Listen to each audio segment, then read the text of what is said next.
What is happening out there, rotoscouts baseball fans? Welcome to the Friday show, gang. Congrats. End of the week officially. 3 o'clock on a Friday. Got to be punched out of work by now, I would imagine. Or at least you're just sitting there at your desk kind of pretending like you're working. Maybe you're opening and closing some spreadsheets from different DFS sites and making it look like you're clicking around. Do you ever just like throw up your hands like, oh, just act like you're just dealing with so much stuff? I always found that was an effective way to just like, every now and then just like, oh, God, can't believe it. Little of that at your desk, people are just going to walk past you. They're just going to leave you alone, and then you do whatever you want all day. At least at the end of a Friday.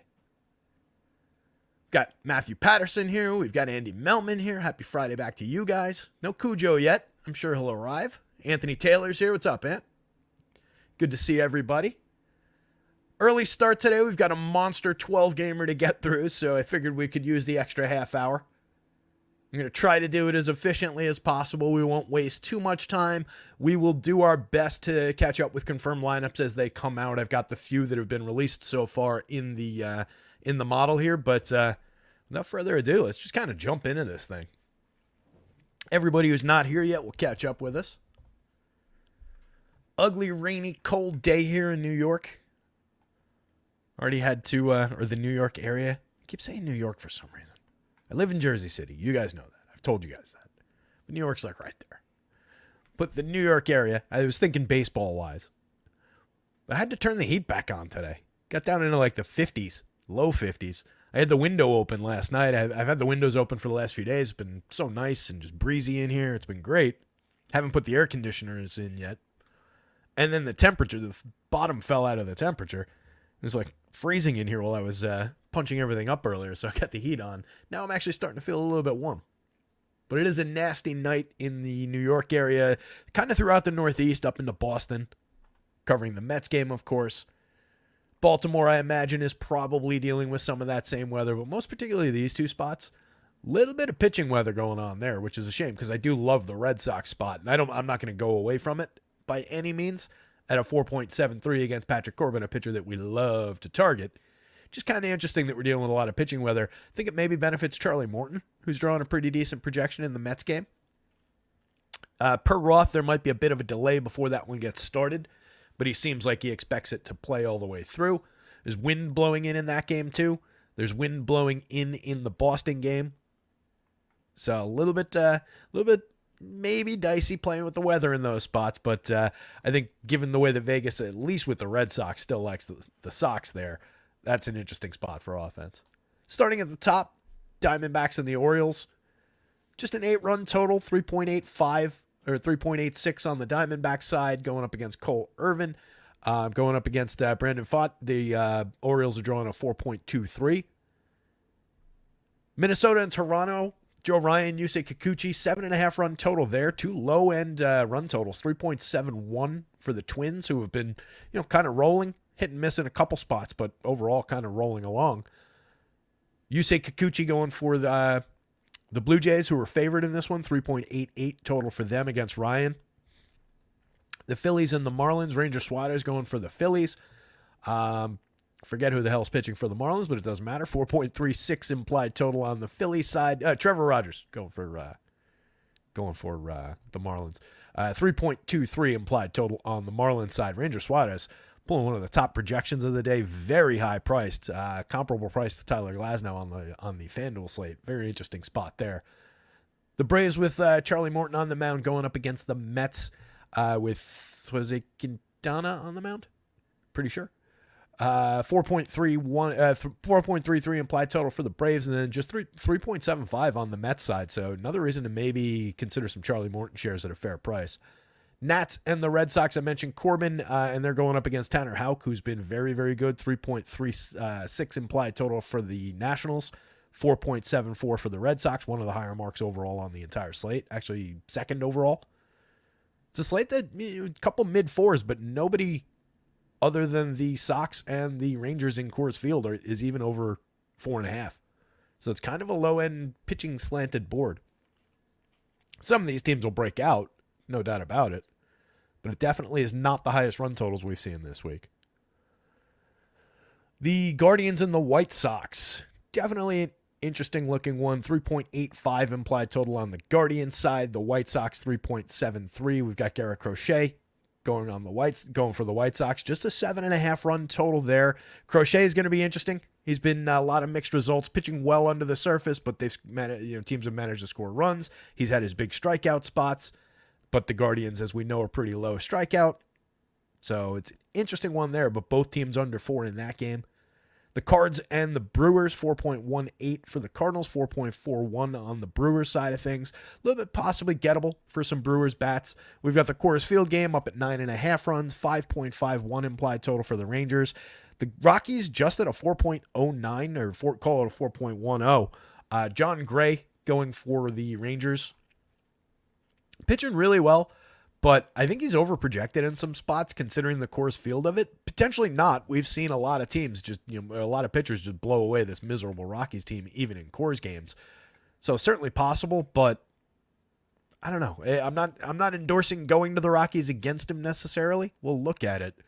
But I think maybe he's a little bit overprojected in at least in a couple spots that I saw. The Royals and the Angels, 8.5 run total. They're pretty even up. 4.34 implied total for the Royals. 4.25 for the Angels. I greatly prefer the Royals side of that going up against Griffin Canning. I think that's an interesting spot for some bats. 4.34 is one of the higher totals on this board. So definitely a gettable spot. And then Alec Marsh going for the Royals against that low-end Angels lineup. There's some potential there. He's just coming back from the injured list, though, so I don't know how many innings we get from him. Otherwise, it would be a more interesting spot.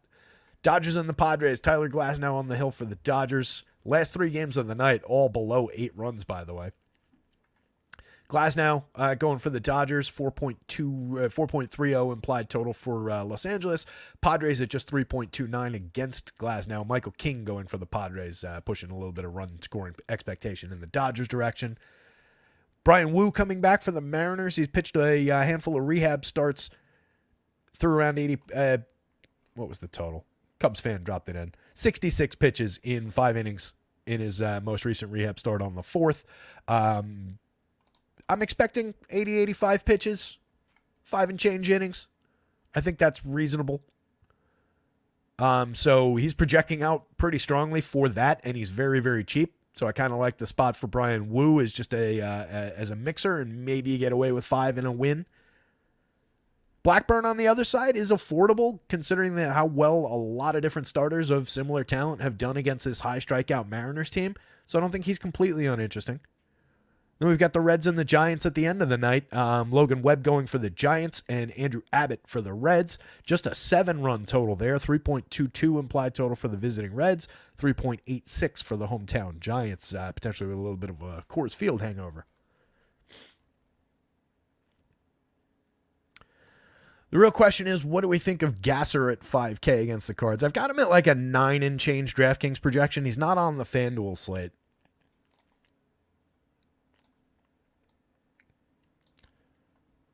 So it's not a overly high-end DraftKings projection. I just don't know what we're expecting him to really get through. Where the hell is he? He's made 3 starts in AAA so far this year. He's only thrown 12 innings. 5.25 ERA with a 3.29 xFIP. I just don't know what that really leads to in terms of innings pitched. I give him like 4 and change, which I think is probably a successful spot for him. At 5,000, I would just kind of wish he was at 4,000, you know? I don't know that he's necessarily that much better an option than like Griff Canning even at 56. Not that I like Canning in that spot. Like I said, greatly prefer the Royals side. You go up to 67 and grab Andrew Abbott. You could go to 79 and get Charlie Morton. There's a lot of value in the mid-range on DraftKings today. There's not the greatest bargain bin options. But among those, I do have to think that Canning is probably the best, just looking at this board. You could argue maybe Carlos Carrasco at 63 against that lousy White Sox team. But I think Canning in a vacuum probably a little bit more high end. Let's jump to the top of the board. Tyler Glasnow, 11-3, 10-9, justifiably the most expensive pitcher on both sites. On FanDuel, Ranger Suarez right on his heels, not far behind either on DraftKings. It's closer on FanDuel, though. Projects out really, really well. He's pitching well, going up against that Miami team. Glasnow's been dominant so far this season. It's a good Padres lineup on the other side with a bunch of low strikeout hitters, so it'll be a really interesting spot. I left him alone at his big projection. That was the other thing I wanted to mention. Instead of doing the article today, if you were looking for the article, apologies. Just wouldn't have had time to get through all 12 games and start the show at 3 o'clock. So instead of doing that, I opted to do the May 15th update that I usually do. Ran it a few days early since we're probably going to be out of town the end of next week anyway. Figured we get that up and running. So we've got some updated stuff in here.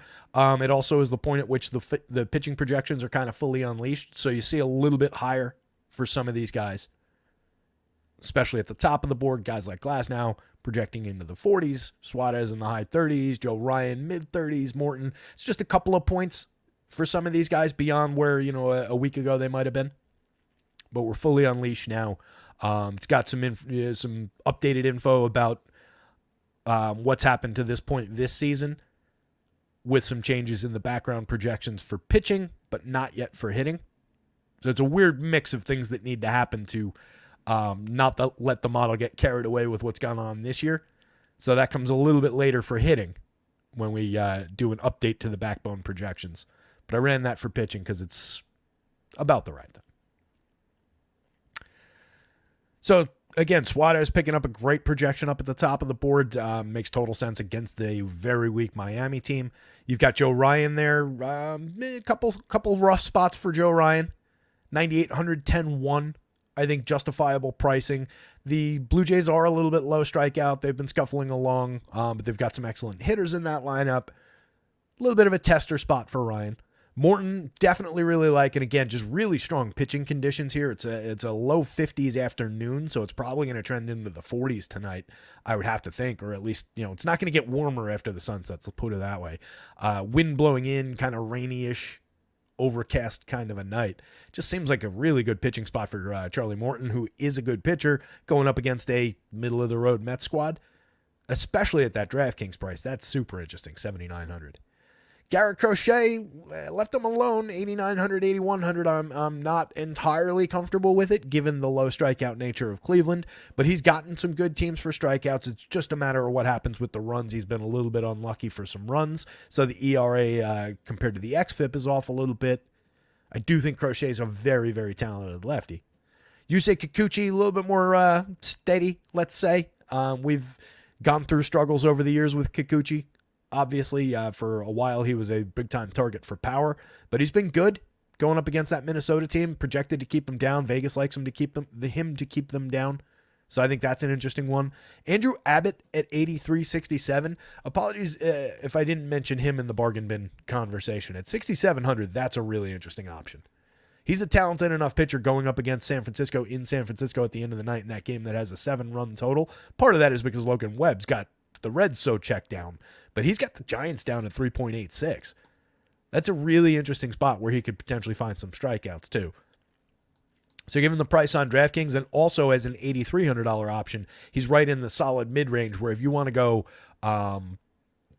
upper end stack. And FanDuel made the pricing a little bit tight tonight. I was trying to put together stacks with the Royals and with some of the premium teams like the Dodgers, like the Rangers in Coors Field, and you really couldn't get there. The Rangers and the Royals also just combine poorly, given where you want all the key players.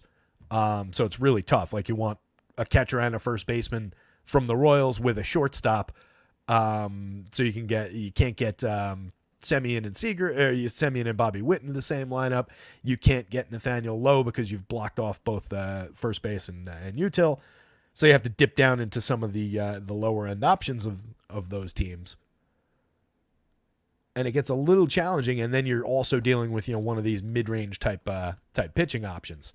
So it's a little bit tight on FanDuel. I didn't explore it as in depth on DraftKings, obviously. But at 67, Abbott makes a lot work, I think, on DraftKings, and definitely does at 83 on FanDuel. Brian Wu, if I'm expecting him to go 5 innings, I'm comfy with this projection against Oakland. he's got that upside. He's a very talented pitcher, strikeout upside, and they're a low-end squad. So at 8,000, I like the value for Woo. He could fall short of this, but I don't think he goes badly short of that. He's been not fully, 100 pitches type stretched out, but he's made a handful of minor league starts already. So I think we're pretty close to regular form. 85 pitches is in range. Logan Webb, strong projections. He's just down board because there's some guys that are higher. If you sort by FanDuel, a couple of these guys are below Logan Webb. Very strong option, very talented pitcher. Couple bumps in the road the last 2 starts, but overall, one of the top pitchers in baseball. His price is way down. He's got some strikeout upside against that high strikeout Reds lineup. Obviously has him checked down to a very, very low number in terms of runs. Tanner Houck against Washington, another pitcher, just kind of caught in the mid-range here at 10-8, 9,100. He's definitely got upside, definitely pitching conditions in Fenway, and he's been very, very good. So it's not like we're low on Tanner Houck. It's just compared to a lot of options on the board, it's just kind of safely in the middle. It's a lot of high pitching projections today. Again, it is a slate that greatly favors pitching.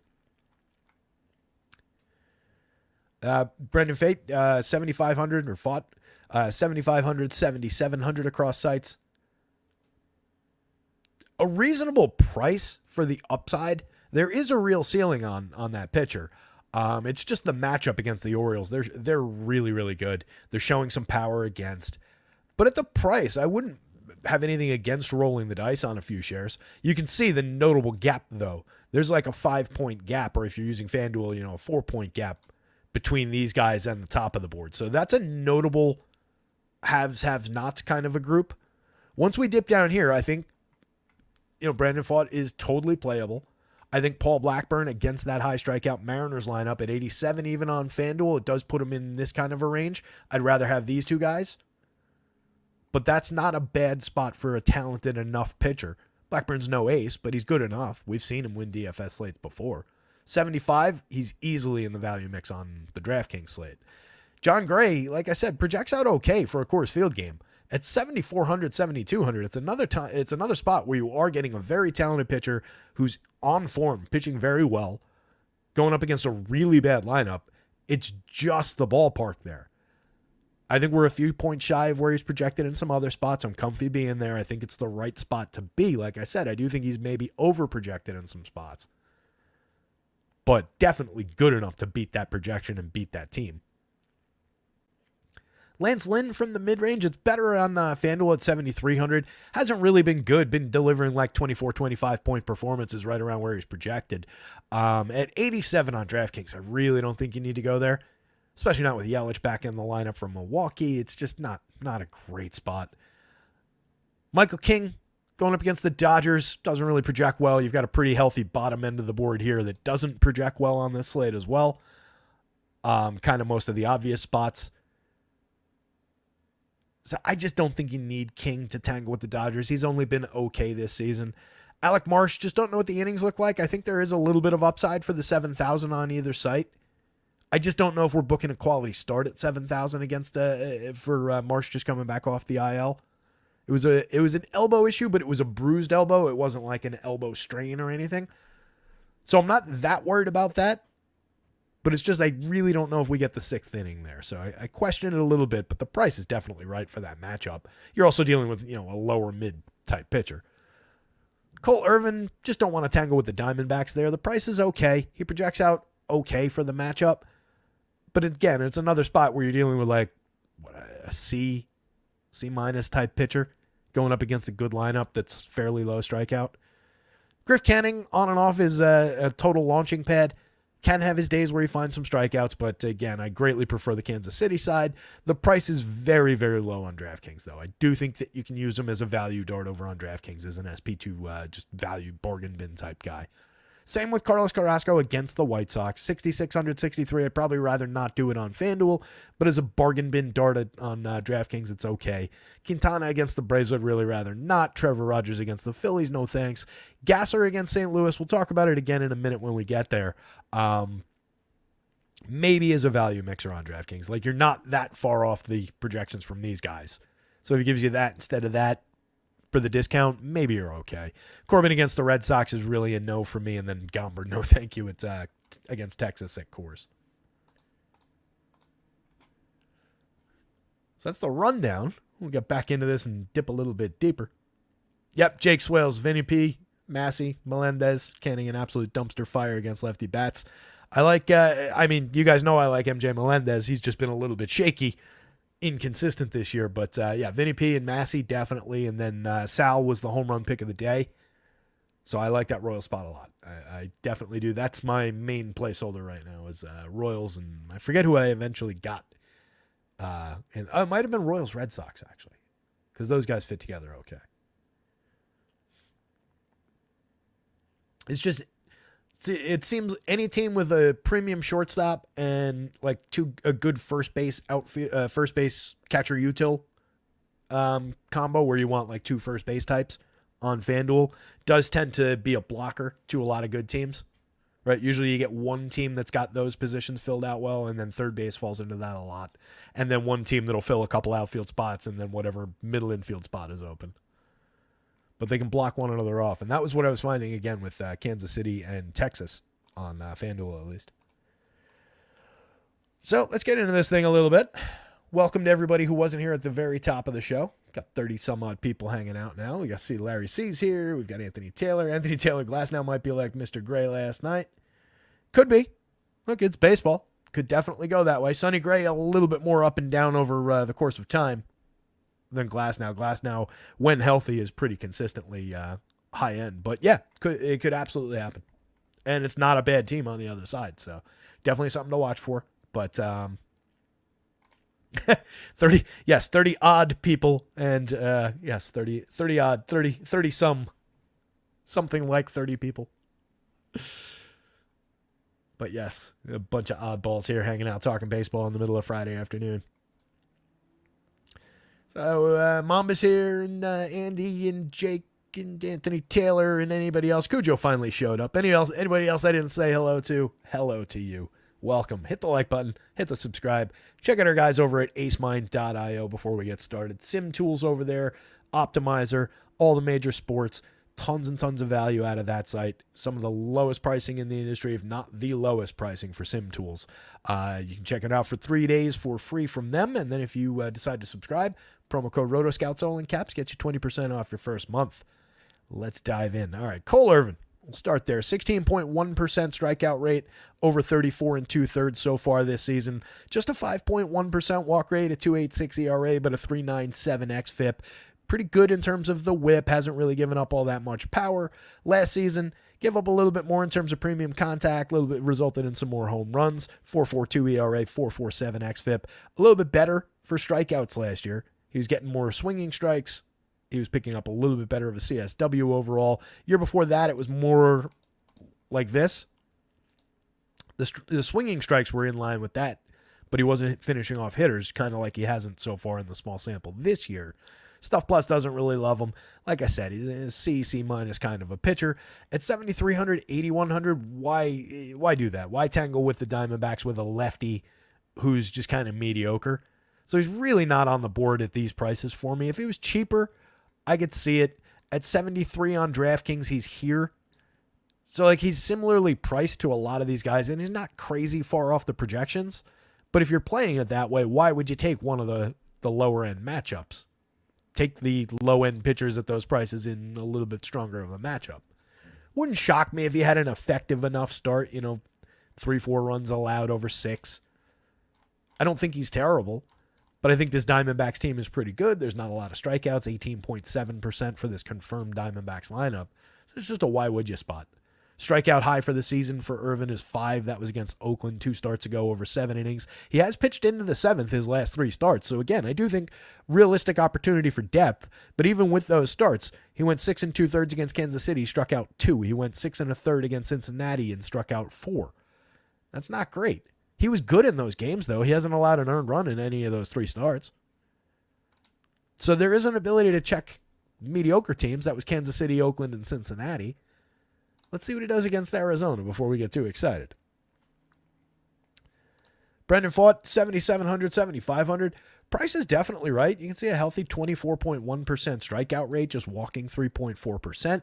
He's a above average pitcher by Stuff Plus across his full arsenal in a small sample. 4.61 ERA, but a 3.28 xFIP, an 11.8% swinging strike rate, just under a 30% CSW, only allowing 5.6% barrels in a small sample, 2.87% home runs.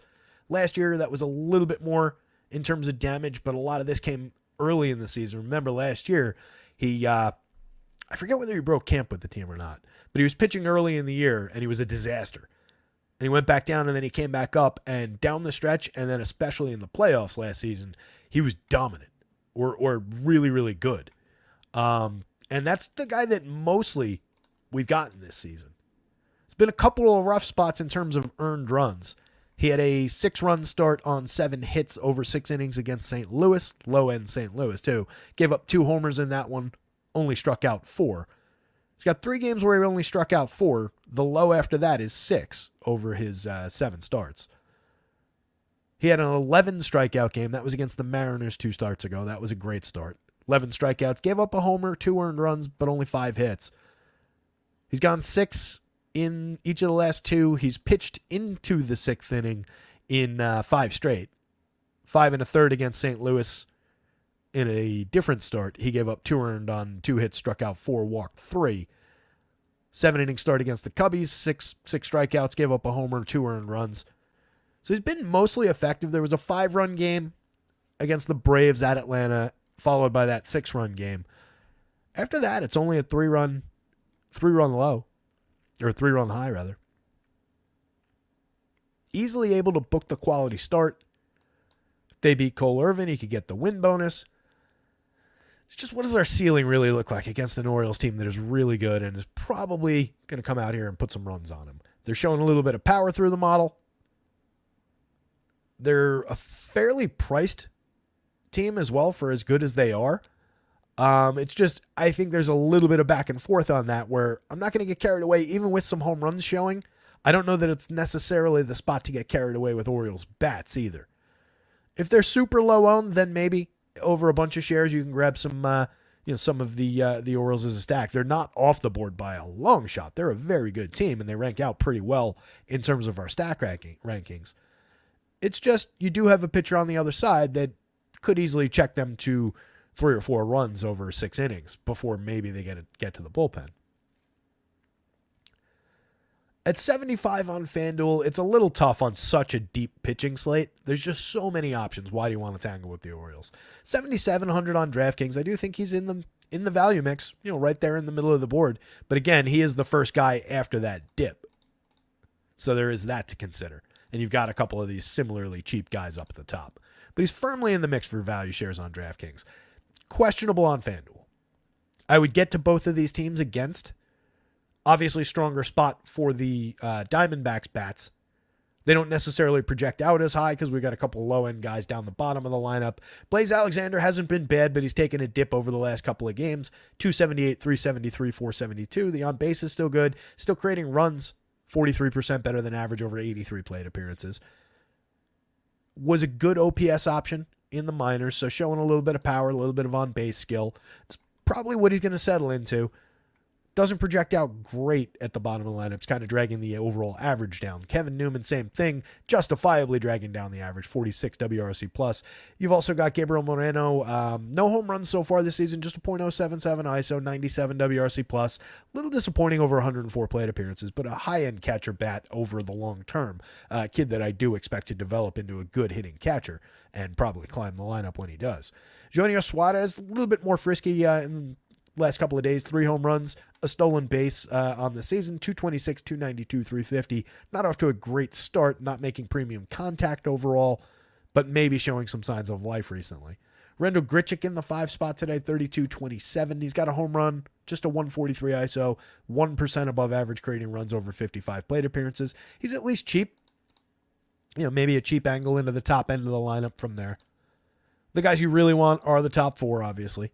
Ketel Marte, 7 home runs, a stolen base, a 232 ISO. His creator runs 42% better than average, one of the top second basemen in baseball. He comes at a fair price, $51.35, up against Cole Irvin. That's not a bad option off the top of the lineup. Corbin Carroll, for all his struggles, down to 4,900 on DraftKings, 3,100 on FanDuel. He's at 206, 300, 270, 2 homers, 8 steals. At least he's back at the top of the lineup. That's what you hang your hopes on. 7.40 in the home run model. He does still project out well because there's a lot of quality from last year in there. Lourdes Gurriel, 4,400, 3,300. He's got 5 home runs, 2 steals, and 86 WRC+. Low strikeout rate. All these guys are good at putting the ball in play. Gurriel doesn't draw that many walks, so he's putting the ball in play even more frequently than the guys around him. He's just up and down right now. 233, 273, obviously pretty weak at the front end of the triple slash. Team still believes in putting him in the 3 spot every day. Walker's a tremendous hitter, 7 home runs on the season, a 17.6% barrel rate, 49% hard hits. Just a 191 ISO resulting from all that premium contact. That'll go up. 390 on base is terrific. He's creating runs 48% better than average. Strikeout rate is down to 22%. It should get down into the high teens. 14.6% walks. If he's drawing more walks, we'll forgive a couple more strikeouts along the way. But at 4,700, 3,500 against this pitcher, it's a pretty solid option. If you go to the Orioles side, again, definitely think there's enough upside in doing that against a kid that I do think is a talented pitcher. They're just really, really good. Gunnar Henderson has 11 home runs on the season. He has a 292 ISO, a team leading 11.6 in the home run model today. He's very expensive going up against a decent pitcher at 4,200 on FanDuel, but well worth it, obviously. At 58, honestly, that's probably at least $200 cheap on the DraftKings slate. It's still a high price, but you're getting he's probably not the top shortstop in baseball. That would be a little silly, but one of, at this point, the top shortstops in baseball who's absolutely murdering the ball right now. It's a little bit inexpensive. Adley Rutschman at 54.32, also a little bit cheap. Where you need catchers, that's not a bad option. 318, 354, 459. He's created runs 35% better than average. Everybody in this confirmed lineup, except for Cedric Mullins, is well above average for run creation. And then Cedric's been 19% below average for run creation this year. He's sitting at the Mendoza line at 200, 254, 383. Does have the counting stats, 6 homers, 6 steals, and 127 plate appearances isn't bad. We're used to him being a better hitter overall. But at least he's providing the counting stats that he's supposed to. So not a dead option down at the bottom of the lineup. And then again, everybody above him has been above average. Ryan O'Hearn, over 89 plate appearances, has 5 homers, a 253 ISO, 291, 371, 544, a 14.3% barrel rate, a 41.4% hard hit rate. O'Hearn over the last, at this point, what was it last year? 300, high 300s, I think. 368. So over, those last almost 500 plate appearances now, he's been really good. We're closing in on like a full season sample of Ryan O'Hearn being this guy. So I kind of buy in. We've taken a little bit of a dip from where he started the season, but good lefty power bat if nothing else. Ryan Mountcastle for 48.34 has 6 home runs on the season, a 208 ISO, a 129 WRC+. Been hitting the ball pretty well, 11% barrels, 46% hard hits. We're right in line with expectation for premium contact. Mountcastle's a little bit cheap at these prices, 4,800, 3,400 for the cleanup hitter in this lineup. He's got a 10.36 in the home run model. You've also got Santander, 10.62. He's got 6 on the season, 223 ISO, 112 WRC+. Pretty solid stretch of home runs right there. It's 5 guys with 6 home runs apiece in the heart of the lineup. Colton Cowser, 277, 346, 564 with a 287 ISO, 6 homers, 3 steals, a 155 WRC+. Has definitely cooled from a hot start, but still just 4,400, 2,900. Easy to reach. Jordan Westberg in the middle infield spots, second base, third base on DraftKings, second, short, and third on FanDuel. 283, 331, 504, a 220 ISO, 6 homers, 4 steals. He's been terrific. Then Jorge Mateo at the bottom of the lineup. Second baseman on DraftKings at 33. On FanDuel for 26, you're getting him in 3 spots. 2 homers, 5 stolen bases, a 211 ISO over 64 plate appearances. We know that he can provide counting stats here and there. He does have a little bit of mid-range power when he connects. He definitely can steal bases if he manages to get on. It's just we've seen hot stretches from Mateo and then just completely falling off the edge of the earth for entire 5/6 of the season last year. So not a good player overall, but a capable enough DFS option. If you're building a bunch of Orioles stacks, you grab them, you wrap them around to the top. So Loose, yes, for Brandon Pfaadt. Pretty much a no for Cole Irvin for me on either side, even at the value price. I just think there's better options from the bargain bin. Either side, I do think you can get away with some Pfaadt shares, but he's the first guy after that gap of projection where most of these priced guys are. But it's just you're tangling with a good lineup that is showing a lot of power. It's probably going to be one of those games where the Orioles score 3 to 5 runs. That's kind of what it's looking like. Right? That's obviously right in line with the Vegas number at 4.23. But it just seems like one of those situations where like Pfaadt is good enough, or Pfaadt, got to get that name right, is good enough to keep them in check somewhat, but they're good enough to get to him a little bit.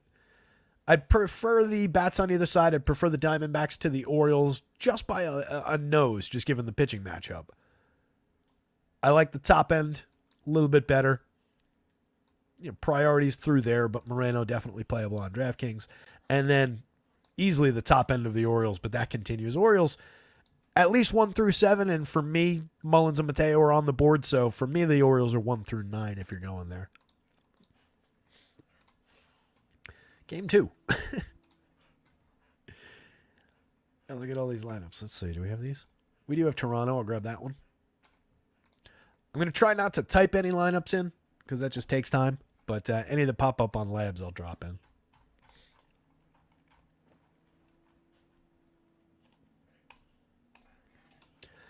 All right, couple of good pitchers here. Yusei Kikuchi to start. 9,600 on DraftKings, 10,000 on FanDuel. Projects out pretty well.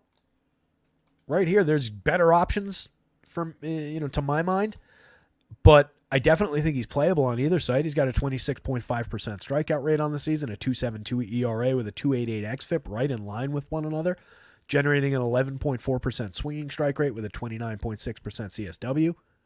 He's been good at limiting premium contact even this season, which has not necessarily been his game over time. Like I said, this is a guy that once upon a time kind of regularly targeted for power, for premium contact. He wrangled that a little bit last year. He was good. He's had good starts and good spots throughout his career. He's always been a fairly high-end strikeout guy. It's just he used to walk guys in addition to giving up a lot of power. So it didn't come together well, but when it has come together, and he's been fairly consistent over the last last season plus, it's a fairly high-end pitcher. Little bit of believability here. If he can maintain that, that's huge for him. Stuff Plus obviously really likes him. 9 and change points above average. Very solid projection going up against the Twins team that I continue to think that stretch of where they were just scoring so many runs. Look at this lineup. Do we really think that that's this team? This might not be the exact lineup that we get. We'll probably, maybe. I don't know which of those lefties we necessarily would say. Like, I do think there's talent through that group, but really? Manny Margot, Carlos Santana, Christian Vasquez, Austin Martin, Kyle Farmer. Kyle Farmer is a guy that we talk about because he's always cheap and plays multiple positions and, can hit the odd home run for DFS, but he's not a good player. Christian Vasquez, he's got 1 home run. He's at the Mendoza line this year. He hasn't done anything in years. Carlos Santana's got 4 home runs. He's below the Mendoza line this year. Wasn't good last year. 23 homers, 240, 318, 429, 1% above average for run creation. Manny Margot's a guy they brought here mostly to play defense. These guys are good, but I do think it's a believable enough spot for Kikuchi that if you're building out 150 lineups, he should definitely be in your portfolio and might be a guy that's reasonable enough to get ahead of the field on. Not sure where he's projected ownership-wise. Yeah, let me check DraftKings, actually.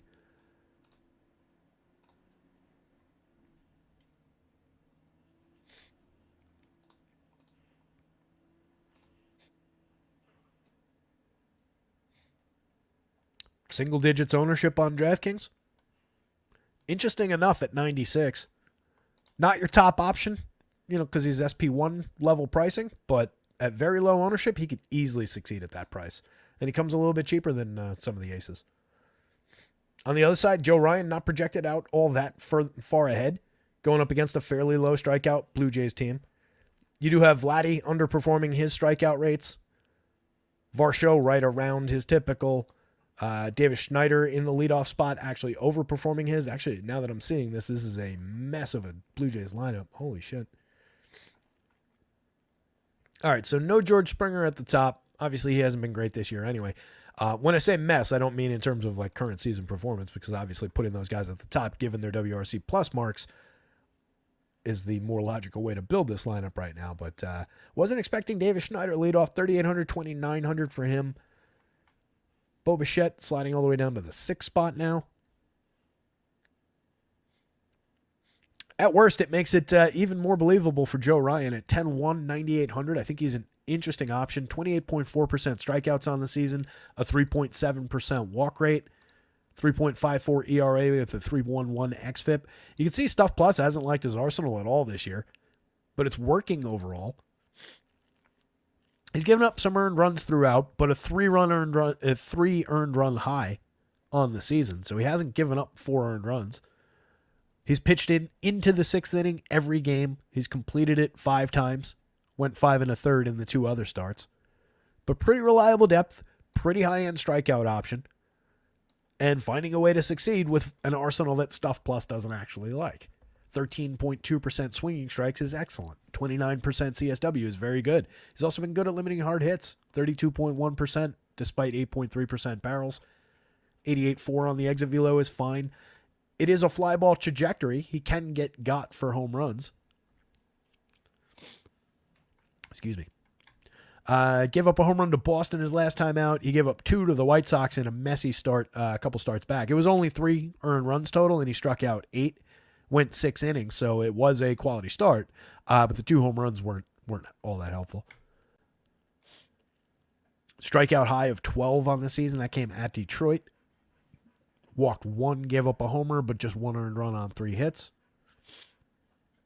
Hell, he hasn't given up more than 4 hits all season. Oh, no, excuse me. I was looking at the wrong column. He hasn't given up more than 7 hits all season. That's more like it. I was surprised by the 4. The 4 was a run. It was a 3 earned, 4 total runs game. But Ryan's been good. The Blue Jays on the other side, if you want to grab stacks, there's enough pop in the lineup that it's justifiable. Hoping for some balls in play, get some of these guys on. But you do have higher strikeout rates at the top of the lineup in this configuration. With Vladdy underperforming, and then with Varsho and Schneider there, those are 2 realistic strikeout targets for Joe Ryan. Justin Turner's excellent. He's never going to be a high strikeout guy. Knows how to draw his walks. 270, 344, 443. Just those 4 home runs that he hit early. So kind of cooled off over the last couple of weeks. But still creating runs 26% better than average. He's got a 40.4% hard hit rate. Danny Jansen, always going to be my preference at catcher over Alejandro Kirk in this lineup. A little bit more power. He's got 3 home runs already in 52 plate appearances, a 356 ISO. Danny Jansen's been really good over those small amount of plate appearances. He's pretty cheap, too, 4,400, 2,900. Just good pitcher on the other side. Bo Bichette still really struggling. 191, 246, 267, a .076 ISO, 51% worse than average creating runs. Not striking out. It's the one thing you can cling to, but not barreling the ball. 42.2% hard hits with that few barrels. Dicey. 4,700, 2,700. The price is way, way down for the talent. But he has just been lost at the plate this year overall. Kevin Biggio, Isaiah Kiner-Falefa, Ernie Clement. Kind of nose across the board. Both these guys below average for run creation. Ernie Clement is a little bit frisky, but 9th spot in the lineup against this pitcher. Probably only going to see him 3 times and then maybe once against a bullpen arm. Not ideal. He's very cheap. He's triple position eligible. He's a little bit more interesting on FanDuel than he is at 2,900 as the 3rd baseman on DraftKings. Don't really like that spot. If you're going to the Twins against Kikuchi, they're not really flashing that much power. Given his home run track record, usually you do see more power on the other side against Kikuchi. You got Ryan Jeffers at the top, 47.35. For his talent at 4,700, if he's in the leadoff spot, that's a really interesting catcher. You could one-off that against Kikuchi and feel good about yourself. Just checking if we have this lineup. Doesn't look like.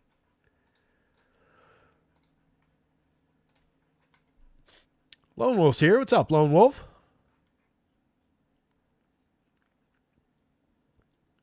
Yeah, Larry, I was kind of saying that earlier, and I've just been getting more locked in on it. It's not necessarily that they're overrated in terms of who we thought. Well, I guess that is overrating, right? It's just, yeah, if you get this version of Toronto where Vladdy, Bichette, George Springer are all going to struggle through the season, then yeah, this is not going to be a good team all year. So again, if Jeffers is in that leadoff spot especially, but really from anywhere in like the top 4 or 5, I think he's an interesting enough catcher at 4,700, given Kikuchi's history of power allowed. Jeffers is at 306, 389, 631. He's got 8 home runs. He's got a 324 ISO and 8.52 in the home run model. Kind of interesting. Jose Miranda, more of a line drives hitter. Does have 2 home runs on the season, a 173 ISO, 130 WRC plus, over 80 plate appearances. Low strikeout, good at putting the ball in play. Low strikeout, low walk. As I've said before, definitely something that yields balls in play. He's had a better hard hit rate in the past than what he's put up so far this season in his 80 plate appearances. As a cheap option, he's definitely capable enough, especially if he's hitting in that spot. Willie Castro's been on fire, 3,900, 3,000, triple position eligible on FanDuel, 2 positions on DraftKings, 272, 333, 464, a 192 ISO, 3 homers, 5 steals, creating runs 27% better than average. Another guy putting the ball in play somewhat effectively, 27.5% strikeouts, which is a little bit higher than last year's, 24.2, walking a little bit less. But with his speed, when he's putting the ball in play, he can make things happen. So he's an interesting bat, especially if he's hitting third. Switch hitter as well. So a little bit of protection there against anything. Carlos Correa, 4,000, 2,900. Just 2 home runs, 261, 366, 406. I'll take the on base over 82 plate appearances. I'll take certainly the contact profile, as I've highlighted a few times. Right in line with expectations. Never stopped hitting the ball hard. Bottom of the lineup again. A lot of defensively oriented guys here, or 2 guys that are somewhat past their primes. Everybody's cheap, but you got 2 guys below the Mendoza line, 1 right on the Mendoza line, another one below it, and then Austin Martin holding down a 232, 303, 362. Everybody below average for WRC plus.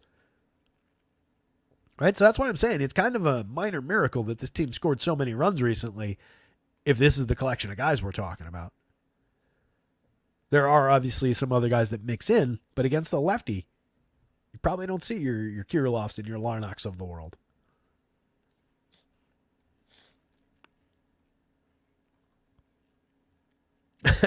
Bichette's going to be and then get traded to the Dodgers and go all Manny Ramirez circa 2008. The Dodgers don't need any more help. They're good. Give me 1 second.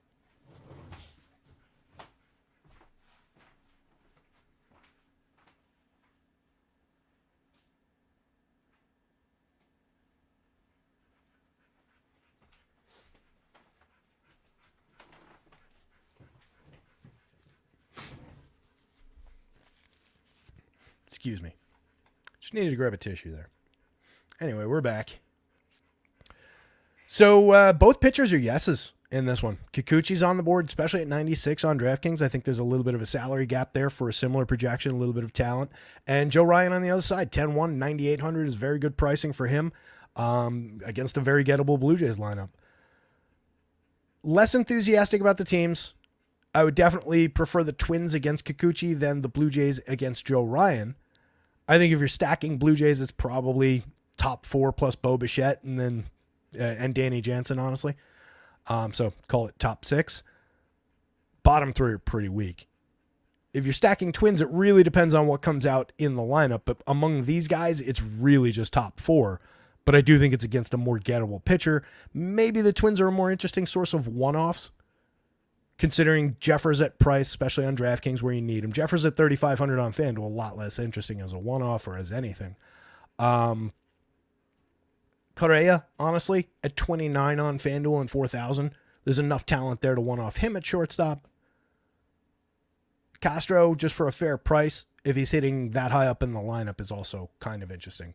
But might be a spot where they're more one-off, just chasing a home run, than they're stackable. Or you can just skip them entirely. Let's move on. Ranger Suarez, one of the top pitchers on the board today. 10-3 on DraftKings and a whopping 11-1 on FanDuel. But you can see where he projects. 47 innings over 7 starts this season. He's been really good, 26.9% strikeouts, a 1.72 ERA with a 2.61 xFIP. I'm just going to ignore the 15 points worse than average stuff plus rating because of how good he's been, because he's been pretty good over time, and he's typically good at keeping the ball in the yard, which is a nice tiebreaker for DFS. Right, over time, sub 10 degree average launch, 5.1 2 years ago, 8.1 degrees last year. Low barrel rates, very good at limiting premium contact, hard hits, exit velo. It just amounts to mid-twos home runs percentage, so he's very good at clipping power. You can see a little bit creeping through for some of these Marlins. Guys like Jake Berger, Jazz Chisholm, it's difficult to keep them totally suppressed. 7.24 for Josh Bell might be a little bit high considering the current form. 6.10 for Brian De La Cruz, maybe a little bit low considering his current form. Maybe you switch these two if you're doing it. But Suarez, very, very good. And if we're getting some strikeouts with it, so much the better. In his last start, struck out 6, gave up 3 earned, did give up a home run in each of his last 2 starts, contrary to what I was just saying, but had a stretch of 3 games in the middle where he gave up no homers. Gave up 1 each in the first 2 starts against Atlanta and Washington. He struck out 8 hitters 3 different times. He has failed to complete the 6th inning just once in his 7 starts. That was a 5-inning start against Atlanta, his first start of the year. He gave up 3 earned, struck out 7, gave up a homer, but just 3 earned on 3 hits is pretty good against that team. And then 6 innings with a quality start in every single start after that. A win in every single start as well. You've got the Braves targeting the Phillies targeting Trevor Rogers. Pretty high-end opportunity for a win. Very high-end opportunity for a quality start on FanDuel, which is part of why he's so expensive over there. He's got an 8-inning game. He's got a 7-inning game. He's got a 9-inning shutout in which he struck out 8, walked 1, gave up 7 hits. That was against Colorado. Similarly low-end Colorado team. This Miami team's definitely better. There are more talented players in this lineup, but it's not that far off for a comp. And then his other games are against mid to high-end teams. Struck out 8 over 8 against the Padres, gave up a homer, 1 earned run on 3 hits. Easily justifiable here. Marlins have some righties in the lineup. They certainly have some righty pop, but again, he's good at limiting power upside. You get a lefty-lefty matchup for Jazz Chisholm. Leadoff spot going to Dane Myers, 2,700, 2,400. Over 19 plate appearances, he's been somewhat effective.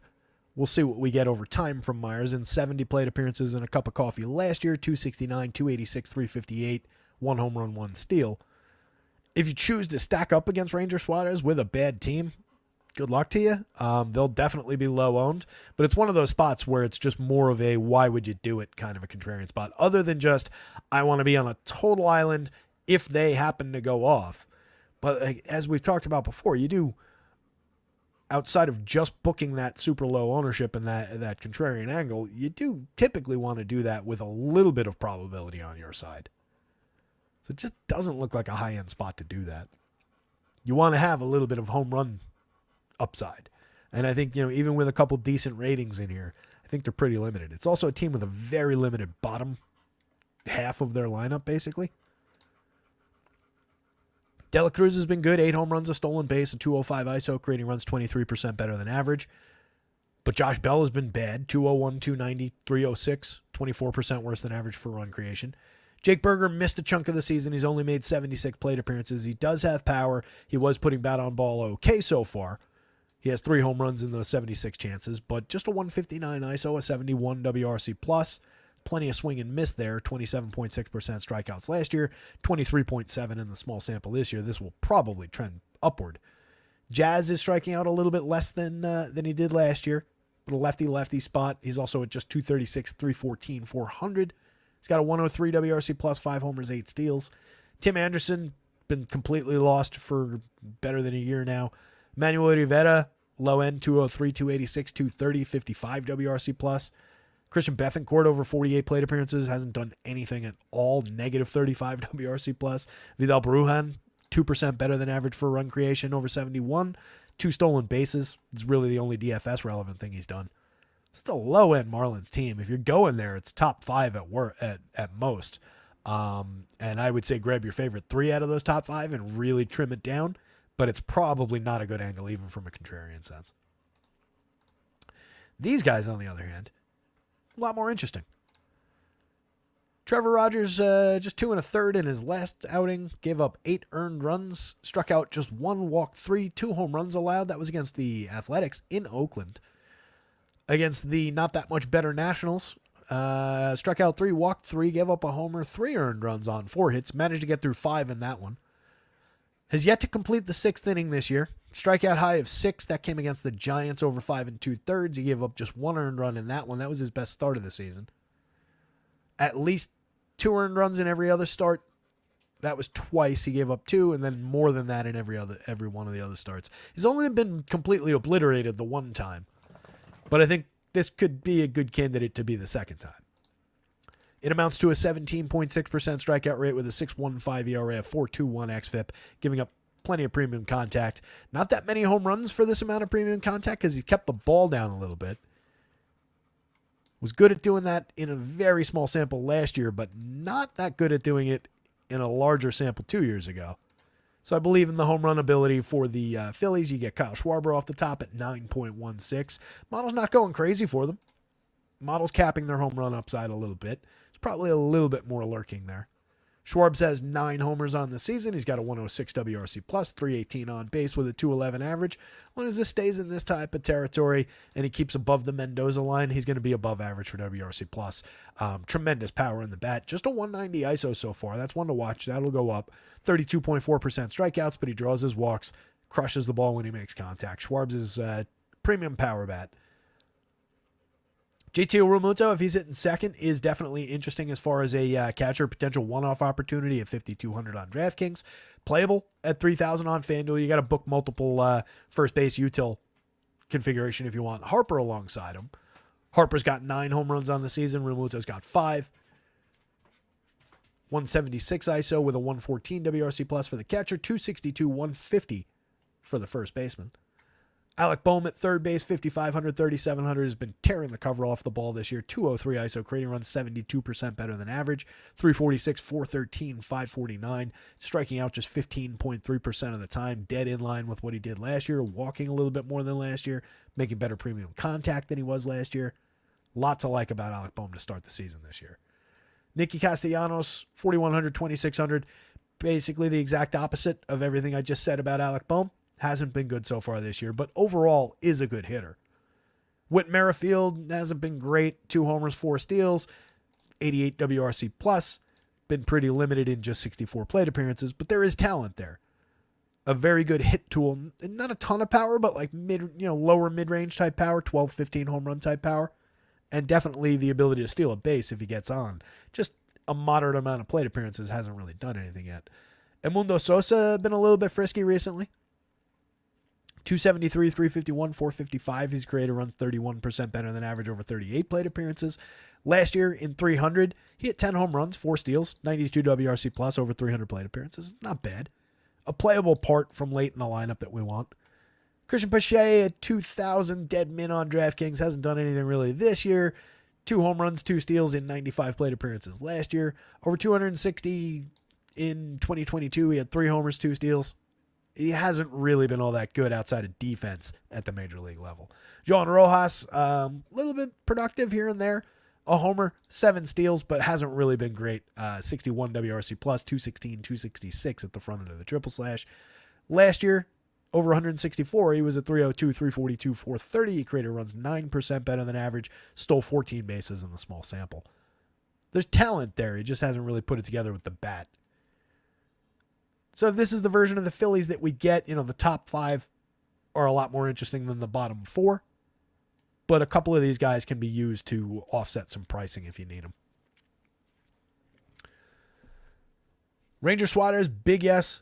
Phillies bats, a firm yes. If not, not necessarily a top priority, but a firm yes. Marlins bats, even as a hedge, even as a contrarian angle, I really don't like them in this spot. Just not a great option going up against this pitcher. And then Trevor Rogers is a pretty firm no.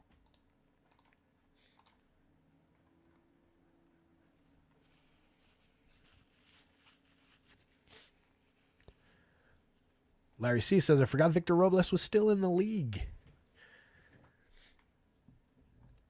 Colin, the only thing that I would worry about there is just generally Suarez's ability to limit home runs. Right, again, he's just he's not the best pitcher to target for home run upside. I know De La Cruz has been crushing the ball. I know he's hit a solid 8 home runs so far this year. You're also talking about a guy who last year over 627 had 19, 13 over 355 the year before. It's not to say that he hasn't grown as a hitter. I do think the 8 home runs and the power that he's showing so far this year are real. He's got a great contact profile so far, significantly up from last year, but not all that far off of the 2022 numbers. It's just against a pitcher who doesn't really give up barrels, keeps the ball down very, very effectively in terms of launch angle. None of this means that Ranger Suarez is impossible to hit home runs off of. It's just, it trims the likelihood, 82.7 miles an hour of exit velo and 27.4% hard hits allowed so far this year. And demonstrably good numbers in those categories. Obviously higher, but over full samples these years. Just 2.27% home runs, 2.41, 2.34 over the last 3 years. I think we got a little more track record with Ranger. Over 106 innings that year, it was 0.96% home runs on very limited contact, 2.6% barrels, and you can see the launch angle consistency. He is a ground ball oriented pitcher, a low trajectory pitcher. Don't have that data for those years in here. So, yeah, I do think if you're bound and determined to choose somebody from the Marlins lineup, Brian De La Cruz might be your best choice. I could argue for Jake Berger for the same reasons. If you're home run hunting, maybe a little bit more upside even. Cheaper price too. But De La Cruz wouldn't be a bad choice from that group. It's just, what does the true ceiling really look like? You're dealing with lower probability and playing the happenstance game, right?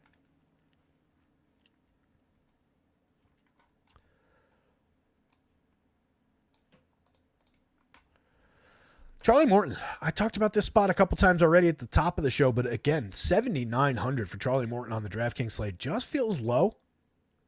Very strong pitching conditions in New York tonight. It's going to be in the low 50s, high 40s. It's rainy, but not like raining. They might late start this game per Roth to avoid a pocket of rain that's going to come through right around game time, but no reason to believe that the game won't play. Morton, we're dealing with him. He's like 41, 42, I think 41 now. We looked that up the last show. We're not dealing with peak Charlie Morton anymore, but we're also dealing with a mediocre at best Mets team. And Morton's not been bad. He's just diminished from what he once was. But the price has come down. 3.50 ERA with a 3.87 xFIP over 36 innings in 6 starts. He's still striking out a healthy 22.9%. 10.5% swinging, a 27.9% CSW. The walks are a little high at 9%, but it was high last year, and he managed to control it. He was punching his way out of trouble a little bit more effectively last year in a full sample. We'll see if that rounds into form. Last year, 12.6% swinging, a better CSW, a higher strikeout rate overall. Year before, same story, higher than even last year's was. So you can see the decline right there. That's fully baked into the $7,900 price on DraftKings. I think you can get away with him at 93 on FanDuel. He went 6 in his last start. He went 7 in the start before that. 6 in the start before that. He's pitched into the 6th inning in every single one of his starts. He missed the quality start by, well, a couple of runs. He missed the depth requirement for the quality start by exactly 1 out in each of his first 3 starts. First start against the White Sox, he struck out 6, walked 2, gave up just 3 hits, no earned runs, but came out after 5 2/3. I think I had him that day, and that was really frustrating. Against the Mets, he went 5 2/3. He ended up allowing 4 earned runs, walked 5, struck out 4. So came out with no quality start there. Hadn't just short of the innings requirement, though. Same thing in the next one. It was against the Marlins, the low-end team we were just talking about. He came away with 8 strikeouts, only walked 1, but he gave up a homer, 6 earned runs, and 7 hits. Came out after 5 2/3. But again, the point here is depth. And then went for the quality start in each of the last 3. Just 2 earned runs against Texas, over 6. No earned runs over 7 against Cleveland, struck out 6. That was an excellent start against that lineup. Only struck out 4 in that start against the Rangers, but forgivable. 5 strikeouts, 2 walks, 2 earned runs over 6 against the Dodgers in his last one. If he can get the Dodgers, if he can get the Guardians, if he can get the Rangers, he can get this Mets team.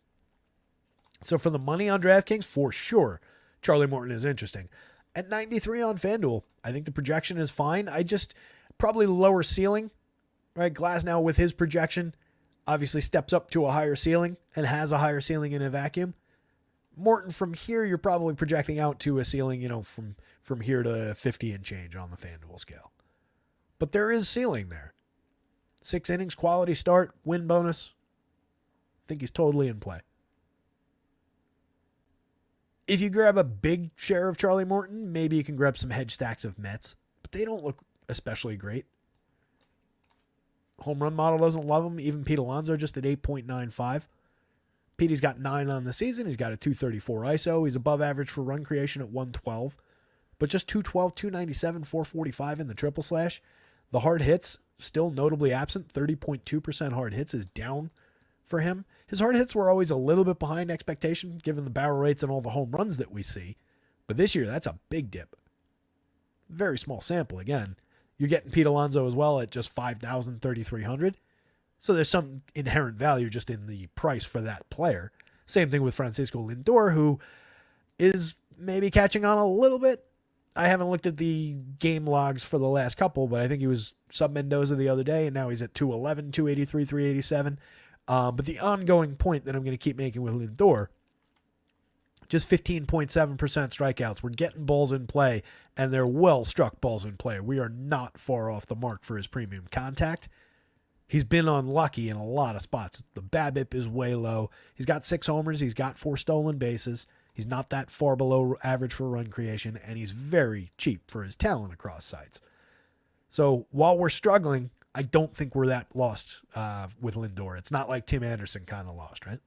Starling Marte, 4,400, 3,000, 4 home runs, 7 steals. It's cooled off a little bit in terms of the triple slash, but still creating runs 7% better than average. Nimmo still down at 229 for the batting average at the front, but 377, a 412 slug, a 183 ISO, creating runs 37% better than average. He's got 5 home runs. He's hitting the ball very, very hard so far this year and squaring it up. Really like Brendan Nimmo out of the top spot, drawing a 15.4% walk rate, 19.8% strikeouts.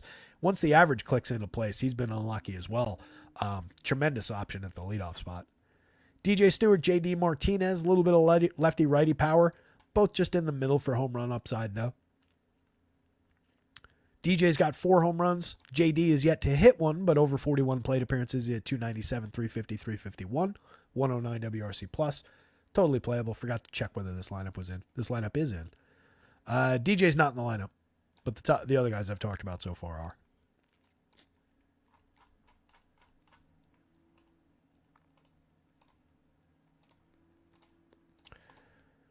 So you do have JD Martinez, but DJ Stewart out of the lineup, which honestly probably diminishes it somewhat. Jeff McNeil, you're just a hit tool specialist, 248, 324, 320, 94 WRC+. Every now and then he can pop for a decent game. It's usually via correlated scoring, and now we're dealing with him behind most of the premium RBI bats. So not an ideal spot in the lineup for that kind of a hitter. Just don't really like Jeff McNeil. I'd rather he was down here so at least you can wrap him around. He's just kind of lost in the 6th spot. Harrison Bader, moderately playable, 1 home run, 5 steals, and okay triple slash, 91 WRC+. He's been below average. You get the occasional game with home run upside, a little bit of stolen base upside out of Harrison Bader, but he's squarely just an average outfielder for the money. Brett Beatty hasn't been good with the bat so far this year in terms of the premium contact, but we saw that better last year and the year before. He's got 3 home runs, 102 WRC+, one of the better bats at the end of this lineup, but really hasn't been overly high end. Tomas Nido, he's got 1 home run so far this year, but he's really here for defense. Jose Quintana for the Mets, 7,600, 6,700. Pretty low end. Probably don't want to use him to tangle with the Braves, I wouldn't think, even at value pricing. Down here, when we're sorted by DraftKings, no higher when we're sorted by FanDuel. In his last start, Quintana faced the Rays. He lasted 2 2/3. He gave up 8 earned runs, struck out 2, walked 1. Had a good start the start before that, but it was kind of still low end for DFS. He struck out just 3 and walked 1, but he gave up only 1 earned run on 3 hits, faced 29 Cardinals over 8 innings. So innings were good. Quality start was good. Doesn't look like he got the win. But that was easily his best start. He struck out exactly 4 in each of his first 5 starts. Gave up 5 earned runs on 7 hits in one of them. Every other start was 3 earned runs or fewer, but did not complete 6 innings in any of those starts. The 8 inning start is a big outlier in his board. Pitched into the 6th twice. Against this same Braves team earlier in the season on April 11th, 5 1/3, gave up 3 earned, struck out just 4, walked 2, no home runs, but came out after 5 1/3. I think that's what we're dealing with at the upside. 15.3% strikeouts on the season, walking too many, 4.54 ERA with a 5.20 xFIP. Hasn't been getting crushed in terms of home runs. He's only given up 3 home runs on the season. Year before, over 75 2/3, just a 1.57% home run rate, and over 165 2/3, just a 1.18 the year before, and very good at limiting exit velo and hard hits, as well as barrels. That's really all he's good for at this point. It is cutting into the upside for the Braves in the home run model. You can see the full lineup average below 5 for the Braves. You don't see that very often. So he is checking their power a little bit. But run creation ability against all this contact, and certainly some additional home run upside just based on all the contact and then who these guys are on the other side. There is believable at least 1 home run in this game type upside. But the idea that the Braves are necessarily, just because it's Jose Quintana on the mound, going to be like a killer stack, maybe it's cut into a little bit because, for one, they haven't been the home run hitters this year, this guy aside, that they were last season. And the season before and the season before that. I do think these guys are all spectacular home run hitters. Just a little bit behind the curve to start out over 100 and change plate appearances for basically everybody.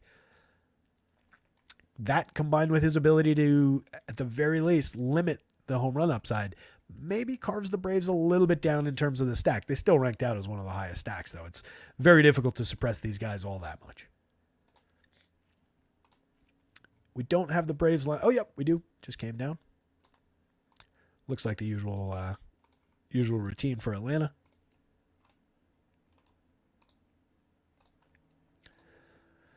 Ronnie Acuna, 64, 4,000. Price is down a couple bucks on FanDuel. Just 2 home runs, 14 stolen bases on the season. Just a .090 ISO, but still getting on at a 369 clip. Creating runs 13% better than average.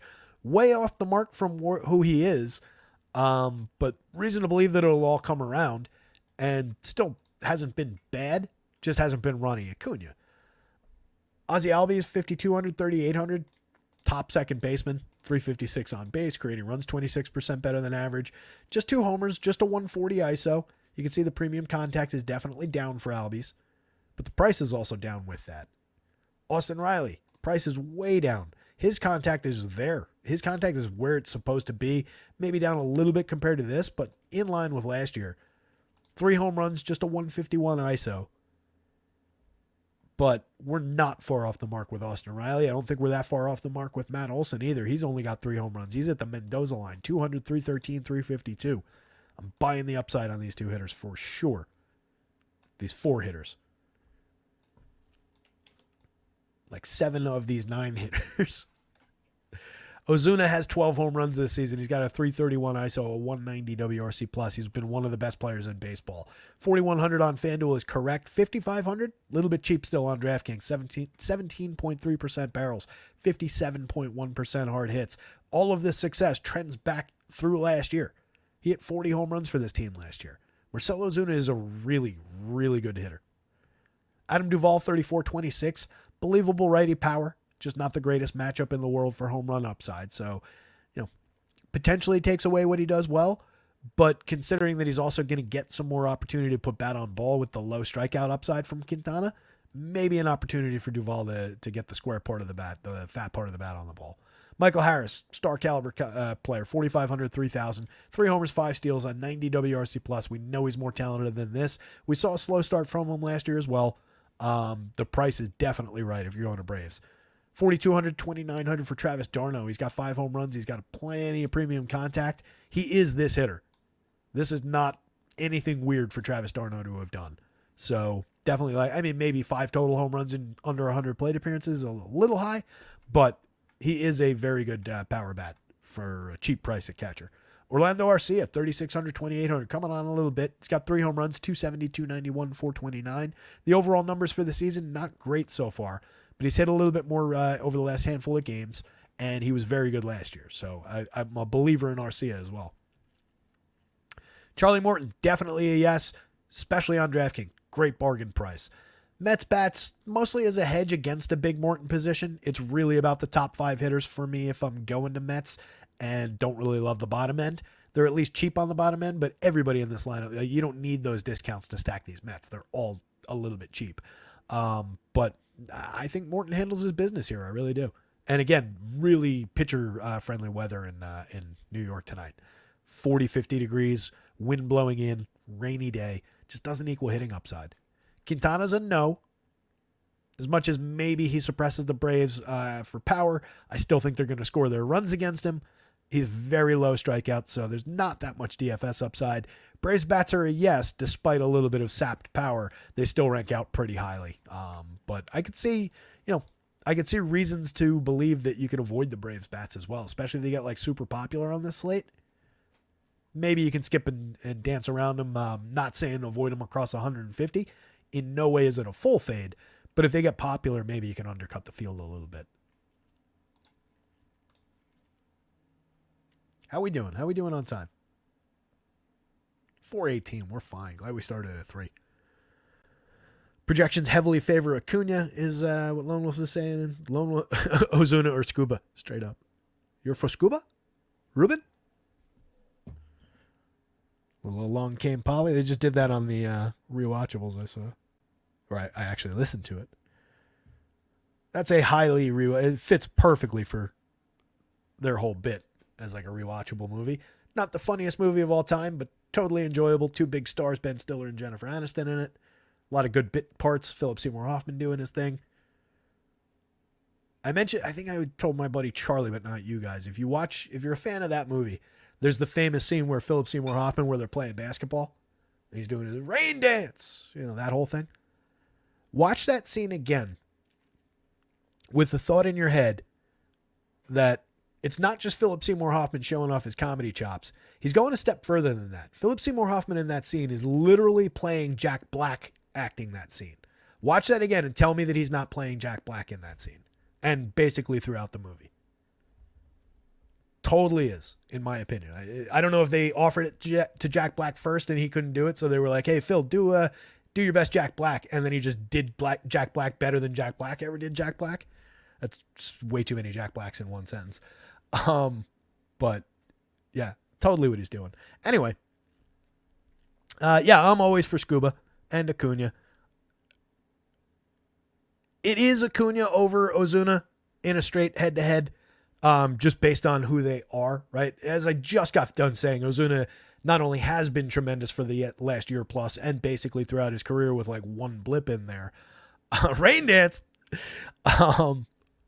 It's just the other guy in that comparison is, if not the best overall player in baseball, second to Shohei Ohtani.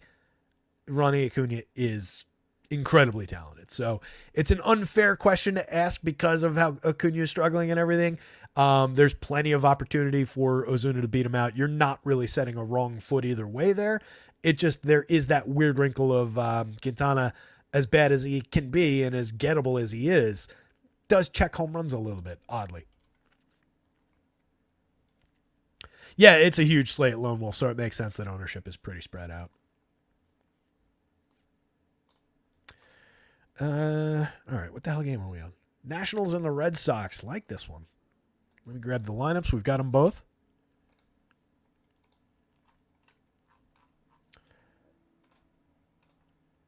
That's Red Sox.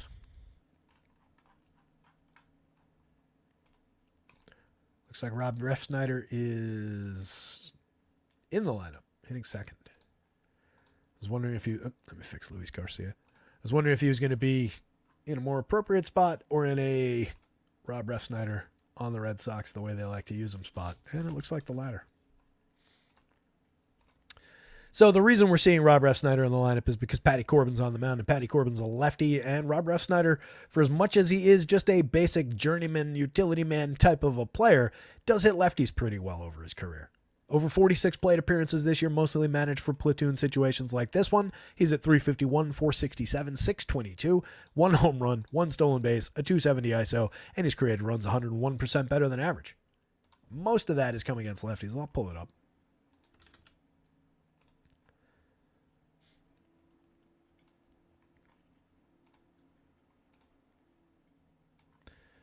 So, come on. Stupid moving target. So let's see. The home run. Actually, you know what? I take it back.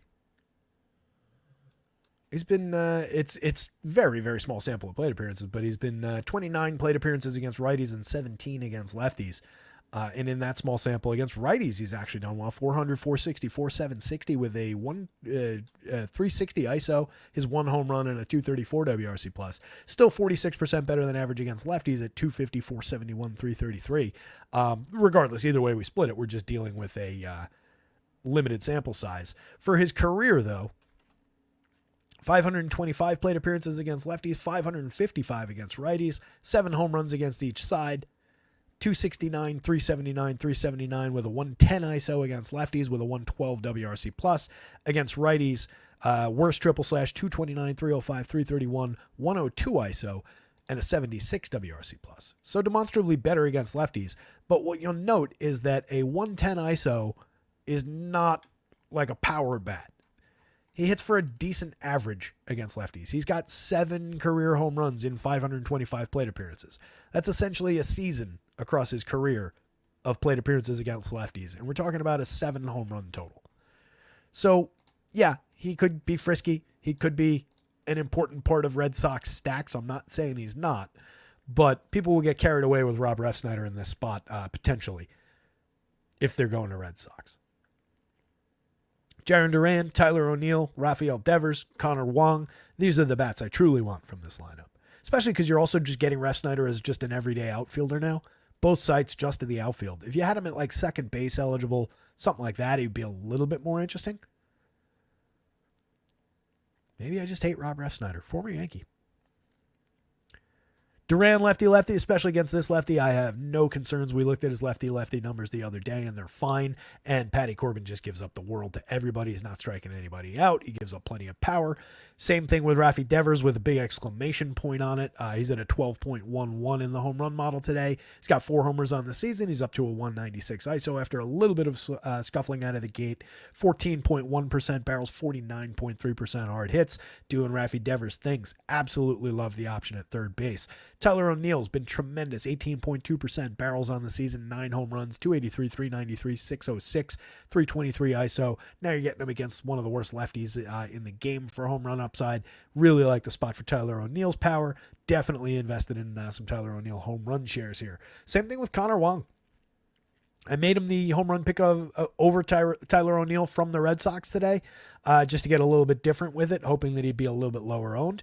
At 3,600, Connor Wong, kind of an interesting one-off at catcher on the DraftKings slate. Not sure how popular he's going to be, but he's been absolutely bruising the ball so far. 5 home runs in 87 plate appearances. It's been with a dip in premium contact that those home runs have come too. That's the interesting part. Connor Wong's a guy, as I've said on a couple shows already, we talked about him over these last 2 seasons for just oddball catcher power. Where, yeah, he's not going to be great, but you might get, based on this premium contact, you might get a little bit of home run upside. And he hit 9 in 403 plate appearances last year for us. Wasn't great. He's more than halfway to that total already this season. He's been crushing it. 354, 379, 585, 66% better than average for run creation so far. Is he going to be this guy all year? No.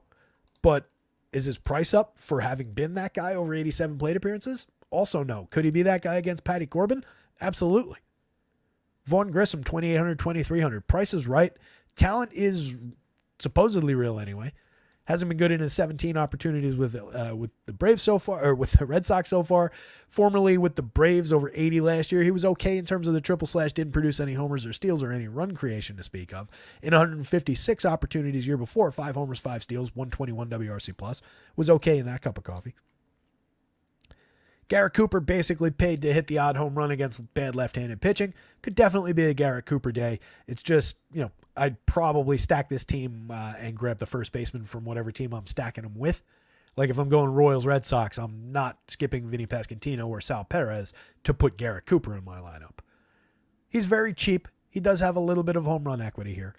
1 on the season in 64 plate appearances. Romy Gonzalez, Cedric Rafaela. Weaker options at the bottom of the lineup. You do get triple position eligibility, second short and outfield for the dead min on FanDuel for Gonzalez. He's a first baseman for 23 on DraftKings. Cedric Rafaela is just a shortstop on DK for 31. He plays 4 positions on FanDuel. Outfield, second, short, and third, 2,800. Just hasn't been good, but a talented kid.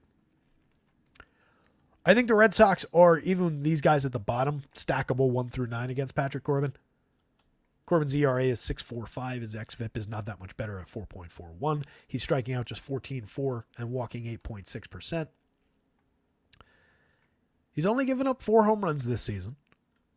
A 2 home run game in the first one at Cincinnati. The 2.30% home run rate is a little bit better than he's done recently. He's kept the ball down a little bit more at 9.2 degrees. But you can see a lot of premium contact, a lot of hard hits, a lot of barrels. So the barrel rate combined with a not low, but low-ish launch angle means that when guys are squaring them up, they're squaring up mistakes and absolutely tattooing them for home run upside. 4.18% home runs last year, 3.79 the year before. I think it was in the 4s the year before that. 4.93 the year before that. And the strikeouts have just diminished and diminished and diminished over time. Not inducing any swinging strikes. Not throwing strikes. It's just bad. Totally gettable pitcher. Not the best conditions for hitting in this ballpark. In terms of the weather tonight, anyway. It's another spot in the Northeast. It's going to be probably mid-40s to low 50s. Wind is blowing in. But I still like some Red Sox options on against Patrick Corbin. I think all of that helps Tanner Houck to an even more believable high projection here. At 9,100, he's an interesting option on DraftKings. That is a very fair price for a pitcher who's pitching as well as he's been. 10-8 on FanDuel is high but realistic. It's just that it's such a deep slate that means he's here. You've got a lot of similarly projected options for better prices on both sites, but most specifically on FanDuel. The Nationals on the other side are not the highest strikeout bunch. You got to give them that. As moderate as they are for overall quality, you do have a couple really good players in that lineup, or one really good player and a couple of okay players. Houck at a 25.4% strikeout rate, 3.9% walks, 1.99 ERA with a 2.70 xFIP on the season. He's inducing an 11.8% swinging strike rate. He's throwing a ton of strikes with the 31.6% CSW. Stuff Plus, he's 10 points over average for Stuff Plus. He's made some significant improvements. He's pitching deep into games. He's completed the 6th in every start except for one. That was against the Angels. That was his worst start of the year. Back on April 12th, he gave up 4 earned and 7 total runs on 12 hits. Still went 5 2/3. Struck out just 2, walked none, but gave up a home run. That was the only home run he's given up all season. It was the earned runs high at 4. It's the only time he didn't qualify for the quality start and get it. It's the one lone bad spot. He came out after that start, faced Cleveland, complete game shutout. 3 hits, 9 strikeouts, no walks. Pretty good option against Cleveland there. 3 wins on the season, 3 win bonuses, but again, in all but one of his starts, he's gotten the quality start. 45 1/3 innings pitched on the season is a great total. I like him for innings. I like him to find some strikeouts here. It's just 18.4%. It's pretty low for this group this year. Last year, same group of hitters was at 18.0, 18 points on the nose. So, not the best target lineup, but considering the pitching environment, considering how low that DraftKings price is especially, Tanner Houck definitely on the board. But if you wanted to use that dip in projection as like a natural cut line, he could represent, like, that's a playable group of pitchers. You got some low price guys in there. You got some high price guys. You could consider that your slate. I would definitely add Brendan Fott, Blackburn, some of these options. But He represents the bottom of that top tier. I do think he could find a strikeout upside, 1 in 5 options in there, a little bit lower than 1 in 5 options for some of these guys. I do think there are times you roll this game and he comes away with 7-8 strikeouts. But it's a little bit more limited for the money, especially on FanDuel. Nationals bats, no real compelling reason to go to them with as good as Tanner Houck has been. I do think Jacob Young is interesting in the top spot. 96 plate appearances. He's stolen 12 bases. He's created runs 18% better than average, and he's getting on at a 372 clip. He's just a correlated scoring option. You can see 0 barrels so far this year. He did not barrel a ball in his tiny, small 121 plate appearances last year. Stole 13 bases in that one. So, he's basically this guy. He's creating more runs. He's getting on at a better clip this season. Whoops. Some of that is through fewer strikeouts, balls in play. So it's just via BABIP, but definitely a speed option. We'll see what happens with the on base over another 200 plate appearances. CJ Abrams, 5,900, 4,100, appropriately priced. 7 home runs, 8 steals, a 142 WRC plus, a 265 ISO, making good contact, not great contact, 9.2% barrels, 38.5% hard hits, but he's been very good at shortstop. Probably not somebody I would look at as a one-off, even though he is, I think, a star caliber player. Just, again, pitching conditions and a good pitcher on the other side. Luis Garcia, 3,600, 3,000. He's been great to start the season. He's got 3 homers, 7 steals, 321, 374, 491. Kind of unexpected, but he's been really good. Puts the ball in play as well, 18.3% strikeouts. Joey Meneses, 17.7% strikeouts. Yet to homer, a .032 ISO. Creating runs 42% worse than average and only slashing 218, 291, 250. Weird fit for the cleanup spot. Does have a 44.1% hard hit rate, but he can't elevate the ball. Didn't elevate the ball last year. There is a home run hitter lurking in here somewhere based on the contact from 2 years ago and the home run output in a moderate sample that year. But we haven't seen him in more than a year. Jesse Winker for 38-33. Totally playable if you're going to this team. Lefty bat. 147 plate appearances, 4 homers, 4 steals. It's definitely cooled off in terms of the front end of the triple slash, but it's still a good on-base percentage at 367. Still creating runs 26% better than average. Kim Ruiz, tons of balls in play. Low strikeout, low walk. Just hasn't really squared anything up this year. 2 home runs, but a 145, 198, 224. Just a .079 ISO. A sub 200 on-base percentage is pathetic. That's really bad. Trying to remember the last time we saw that in a even more than 50 plate appearance sample. I guess here's one right here, but that's 17 plate appearances. That is shockingly low.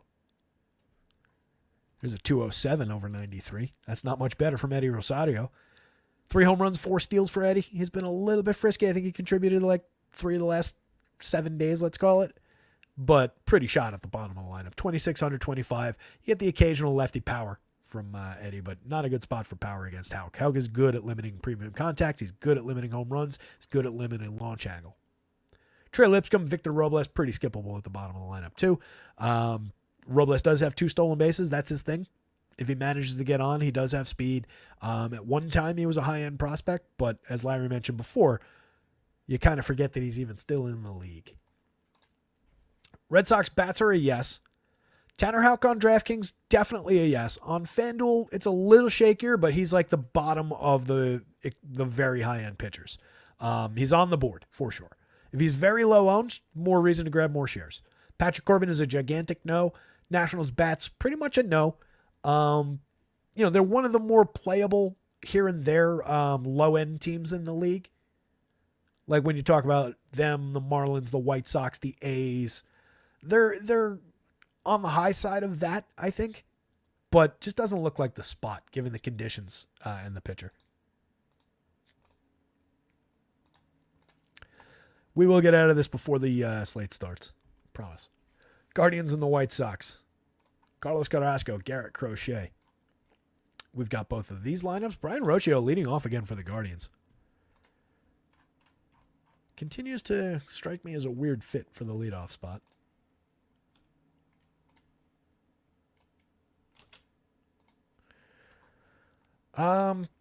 Crochet is the talking point on the mound, but I guess we do have to address Carlos Carrasco as well a little bit anyway. He's got a 5.67 ERA with a 4.92 xFIP over 33 and a third over 7 starts, 17.4% strikeouts, 11.4% walks. So why the hell am I talking about him? Well, for one, he's going up against the White Sox, one of the worst teams in the league. He fits in right here. It's not a strong projection, but it's not a totally anemic one for 6,300. It compares favorably with some guys, through this stretch. You're getting a discount on him. He was once upon a time a pretty decent pitcher. That was even just 2 years ago. 3.97 ERA with a 3.45 xFIP, 23.6% strikeouts over 29 starts in 152 innings. Just hasn't really been that guy anymore. Been a little bit shaky in 20 starts last year, 27 starts so far this year. But this is a good team to spike an upside remember me kind of a game against. I do think if you roster any shares of Carlos Carrasco, it's probably a good spot to do like a 1-for-1 exchange of, or maybe 2-for-1. Every 2 Carrascos, you grab a White Sox hedge, and you probably only want like 3 or 4 Carrascos at most. Tommy Pham off the top. He's been interesting since joining this team. He's an interesting player in general. 50 plate appearances, 313, 340, 500. 188 ISO with 2 home runs, creating runs 37% better than average. Gavin Sheets at 34-28 continues to do okay things at the plate. 129 plate appearances. He's created runs 31% better than average. 3 homers, a stolen base. Getting on at a 364 clip. 41.4% hard hits. Not really striking out and is drawing walks. 17.8% strikeouts, 12.4% walks. So those 2 guys are a little bit interesting. Andrew Vaughn is supposed to be interesting, but has not been. No home runs, a .060 ISO, 47 WRC plus this year. Last year, 21 home runs in a okay season. 171 ISO is low over 615 plate appearances for the hitter he's supposed to be. 17 home runs in 555 the year before, just a 159 ISO. Just might settle in as like a 15 homer guy when they were expecting like a 25 homer guy. Eloy Jimenez is very cheap for his talent at $3,900 on DraftKings and at $29 on FanDuel. Hasn't been good so far this year. He missed some time with an injury. He's made 103 plate appearances, 221, 272, 368, 19% worse than average creating runs. Does have a good contact profile. Jimenez has always crushed the ball when he's made contact. It's just he misses so many games that it screws with his timing and he never really finds his form for a season. So 489 plate appearances, but it was so on and off with injuries that he never totals out as good as he should be. Just 16 home runs. This was an okay triple slash year, but the power was at just 16 over 327 plate appearances. This is in line with who he should be, I guess. If you extrapolate that to 600 and change plate appearances, that's a 30 plus homer season. That's a pretty good year. But I think it's just, a very, very good player in there. It's just never really at peak form. But playable tonight. Definitely the top priority bat in that lineup if you're going to the White Sox. Benintendi, Brian Ramos, Corey Lee, Paul DeJong, Nicky Lopez at the bottom of the lineup. Paul DeJong's been coming on a little bit lately. 106 plate appearances. He's up to 5 home runs, a 220 ISO. He's created runs 9% better than average. 240, 283, 460. Just kind of buried at the bottom of the lineup. It would kind of make sense to me to put him like here. Or if you want Benintendi there for a lefty, put him here where Brian Ramos is. Ramos in 20 plate appearances. Good hard hit rate in the small sample. That's probably like 3 hard hit balls over 20 plate appearances. But off to a good start anyway. 50% better than average creating runs in the small sample. Corey Lee, 17% better than average creating runs. He's got 3 homers in 70 plate appearances. And then you get DeJong, and then you get Nicky Lopez rounding things out. The most playable bats are these 3. The thing about DeJong at the bottom of the lineup is he's not really like a wraparound candidate. He's getting on at just a 283 clip. You're not looking for DeJong to like get on base, set the table, and then get driven in by Tommy Pham, Gavin Sheets. He's much more likely to drive in a couple of these guys than do that. So it's really like it's really a 3-man with those 3. That's a big leap. It's not impossible that, Eloy Jimenez is on and DeYoung ends up driving him in. There's loose correlation there, but it stretches that stack a little bit. And now you're still only dealing with 4. So if you want it on DraftKings, Ramos is at least very cheap. I don't love that it's third base, but at least you get a very cheap option in there. I'd probably be more inclined to just go Vaughn as much as I don't want to. He's also pretty cheap, but you're not getting any closer to DeYoung there. It's not an ideal way to have that lineup configured if you wanted to go to it, but I do think it's a gettable pitcher. I do think they'll have balls in play. It could be a day where the White Sox score a handful of runs. It's just what does their true ceiling actually look like, even on good days? Maybe you see them, wow, the White Sox scored 3 runs in the first 2 innings, so there are a lot of people with White Sox lineups at the top of the board. How often have they really completed the day at the top of the board this season?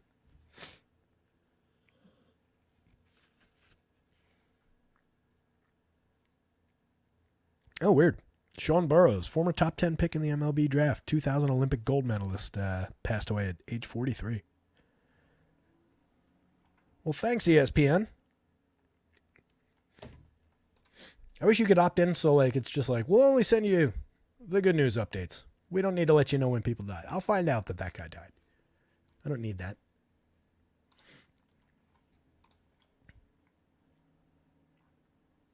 Larry C. St. Andrew Vaughn reminds me of Pedro Alvarez. Ton of helium in college and the draft. They got to the bigs and something was missing for them. Yeah, Vaughn has really not been anything near what they expected. Let's keep on moving. Apologies for the sniffles. Not really sure where that's coming from today, but hit me right at the start of the show. Probably the raininess. So Garrett Crochet, like I said, 5.31 ERA is not ideal.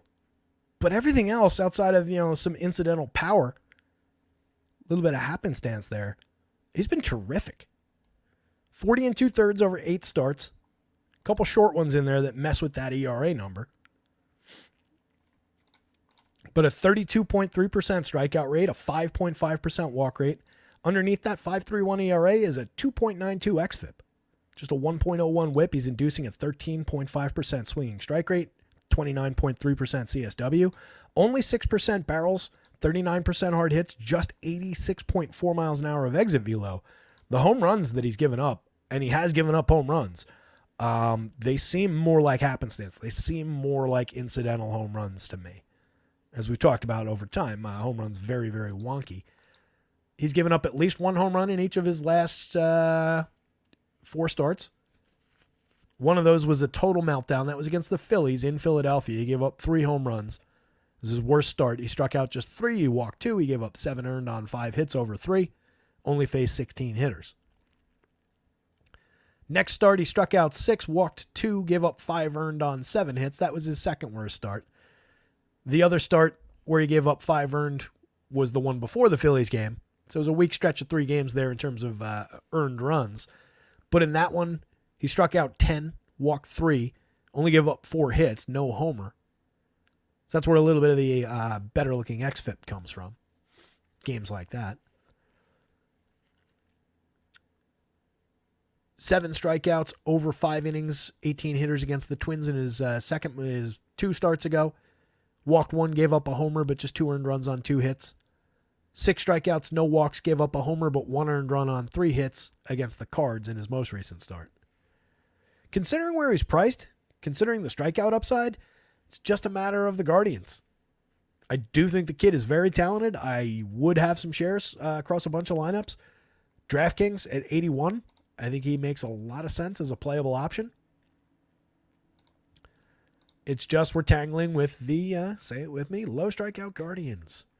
You do have David Fry jumping up to the top of the lineup in this confirmed version of the lineup, though. There's 24.7% strikeouts this year, 26.5% last year. He's been good otherwise, but there are some strikeouts that aren't normally in that 2 spot. Brian Rocchio, 17.7% this year so far over 124. Last year in just 86, he was at 31.4%. Big step forward for Brian Rocchio, mostly here for defense, not really considered a hitter by any means. Don't know if I totally buy it, but he's been consistently missing the strikeouts in a fair sample so far this year. Jose Ramirez doesn't strike out. We know that. Josh Naylor also doesn't really strike out. We know that. But we know Ramon Laureano's gettable strikeouts. 28.2% last year. Number of other seasons in there in the upper to mid-20s. So far this year in 74 plate appearances, 37.8. A couple of 30-plus guys down here with Gabriel Arias and Austin Hedges in the lineup today. I feel like the Guardians kind of did us a favor and put some of their higher strikeout guys in this lineup for Garrett Crochet today. A little bit of a boost. It might be a spot where people are looking at it and saying, ooh, Guardians on the other side, don't know if I want to target that, which is kind of what I was doing. But looking at who's actually in this lineup today, outside of Ramirez and Naylor, not that worried about it. Will Brennan's another low strikeout guy, 13.4% over 112 plate appearances this year. And Freeman's not bad at avoiding the strikeout either. He's supposed to be a good hitter, very high-end hit tool, but he hasn't had that on display at all. 190, 289, 324 over 122 plate appearances. He's been better for power and speed, 3 homers, 4 steals, but 80 WRC plus. Guardians with a pretty weak version of their lineup. I would say it diminishes them a little bit and maybe enhances the Garrett Crochet option a little.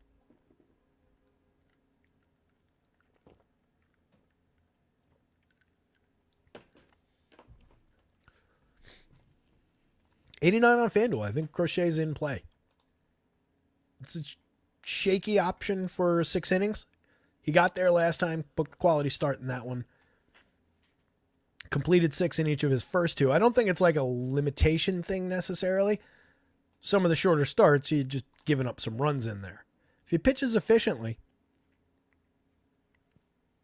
it's not bad, and it could be a little bit under the radar. I think you can take some shares of Guardians bats against him, but again, he is giving up home runs, but he's not really giving up regular premium contact. He is high strikeout. He is low walk. He is better than his run total has been. Stuff Plus loves his arsenal. And with this weak version of this Guardians lineup, outside of these two, who are appropriately priced, I think, maybe Naylor at 52 is a little bit low priced on DraftKings. It would be like these two, maybe you build Fry into that. I don't really like Rocio in the leadoff spot. I don't really like Laureano. I would probably skip to these two guys or maybe grab some Arias for power upside, but he hasn't really been good this year. Arias last year hit 10 home runs in 345 opportunities, just 1 in 57 the year before that. Austin Hedges is a low-end option at catcher. 1 home run in 212 last year. Sub Mendoza in 338 with 7 home runs the year before. He's doing Austin Hedges kinds of things. It's bad version of this lineup. These 3 and these 2 would be my priorities, and Freeman hasn't been good. Brennan's just okay. Yeah. Wait toward Garrett Crochet for sure. Ramirez has 8 home runs, 5 steals, a 104 WRC plus, 212 ISO, and has been underperforming, especially at the front of the triple slash, 238, 282. Naylor's been doing exactly what he's supposed to, 277, 364, 562. He's got 10 home runs, 285 ISO, showing even more power this year. I really like these two guys, even against this pitcher. Everybody else is kind of weak in this lineup. So Crochet is a growing yes. He already projected well. He was already on my radar at the price and everything. And considering who's in that Guardians lineup, like it even more. I do think Carrasco, for a couple of darts, considering the opponent with the White Sox on the other side, maybe you can throw him if you're dipping into that bargain bin a lot of times on DraftKings. He's at least in that mix, but he's one of the lower end options in that mix. White Sox bats against Carrasco, again, maybe in a 2-for-1 ratio. Like every 2 Carrasco, you grab a White Sox hedge. Mostly at the top of the lineup. Tommy Pham, Gavin Sheets, Eloy Jimenez.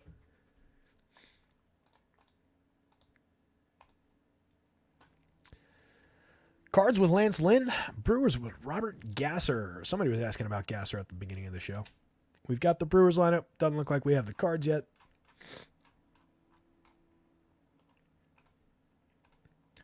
So we'll start with Mr. Gasser. We have no sample to speak of. In just 3 starts in AAA this season, pitching as a 25-year-old. He's got a 5.25 ERA, but a 3.29 xFIP with a 33.3% strikeout rate, but an 11.8% walk rate. Last year, in a more complete 135 and a third innings in AAA, 25 starts as a 24-year-old. He had a 3.79 ERA, but a 4.52 xFIP, 28% strikeouts, 8.4% walks. Decent strikeout rates throughout the minors, mid-20s up into the 30s, depending on the level in the year.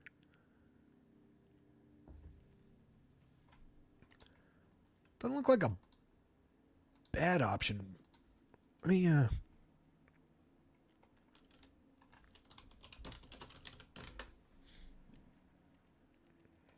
Is it a number 5 prospect for organizationally? Bone spurs in the elbow to start spring training. I just can't really... Okay, he came over in the Josh Hader deal.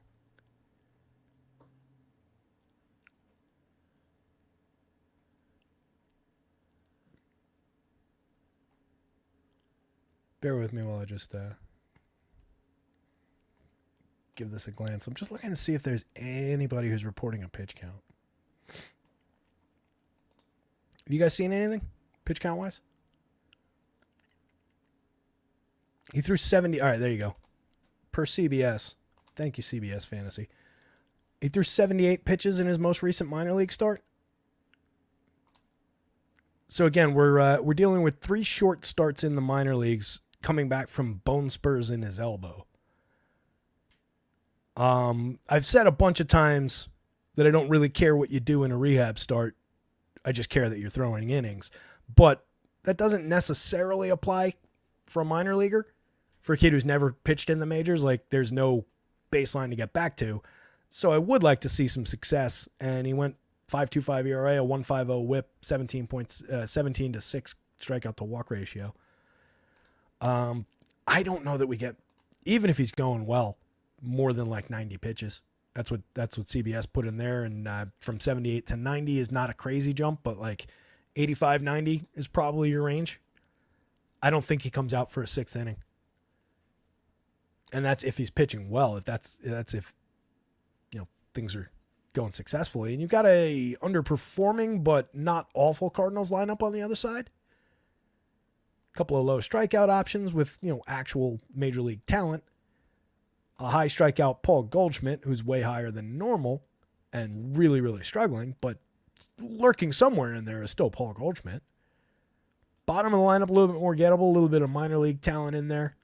Brendan Donovan hiding down there. This is just because this is the projected lineup against the lefty. Against the minor league lefty, Brendan Donovan might be back up toward the top of the lineup. Lars Nootbaar up at the top of the lineup in this spot. I wouldn't really sweat lefty-lefty with either of those guys until proven wrong with Robert Gasser here. It's just a question of the reason we're focusing on him. 5,000 on DraftKings. That's a 4.5 inning projection. You could convince me that he completes 5, maybe competes for a win, and can be in like this kind of a range. So for the money, I guess he's moderately playable given the strikeout numbers in the minors. It's just the runs allowed numbers in the minors haven't been ideal. And you're now dealing with a major league team with some kind of expectation for pitch count limitation.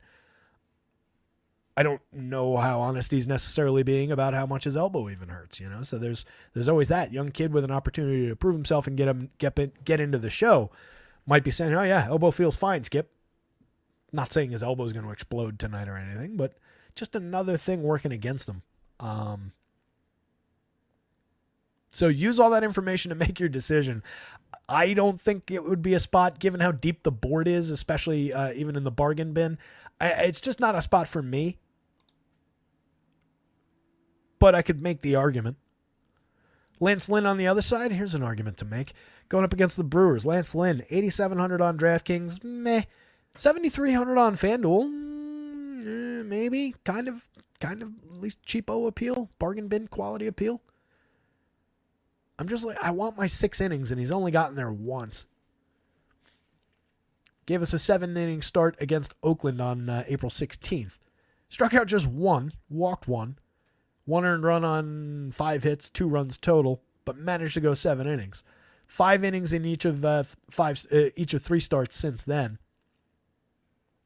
Struck out 7 against Arizona, gave up 3 earned on 7 hits. Struck out just 3 against the Mets, 4 against the White Sox, gave up 4 earned, 5 total runs on 4 hits to the White Sox. He's certainly not the Lance Lynn of old, but this is a really low FanDuel price. If I can get my 6th inning from him, it's just not a great matchup overall. It's not a terrible matchup either.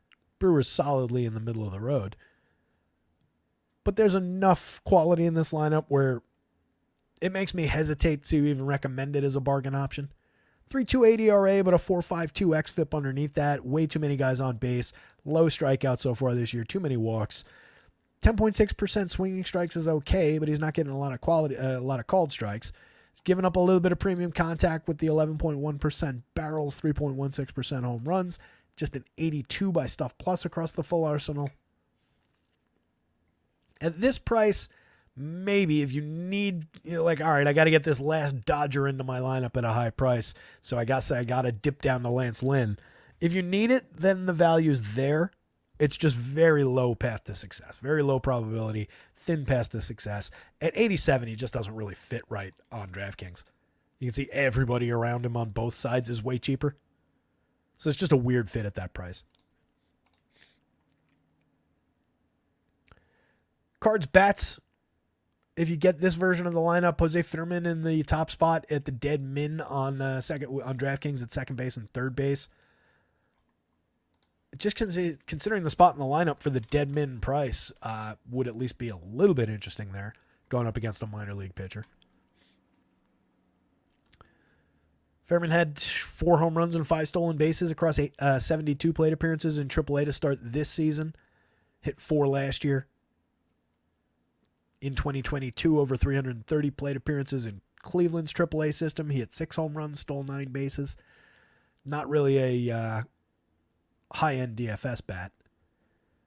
Some good stolen base totals at lower levels of the minors. He's also 25 now.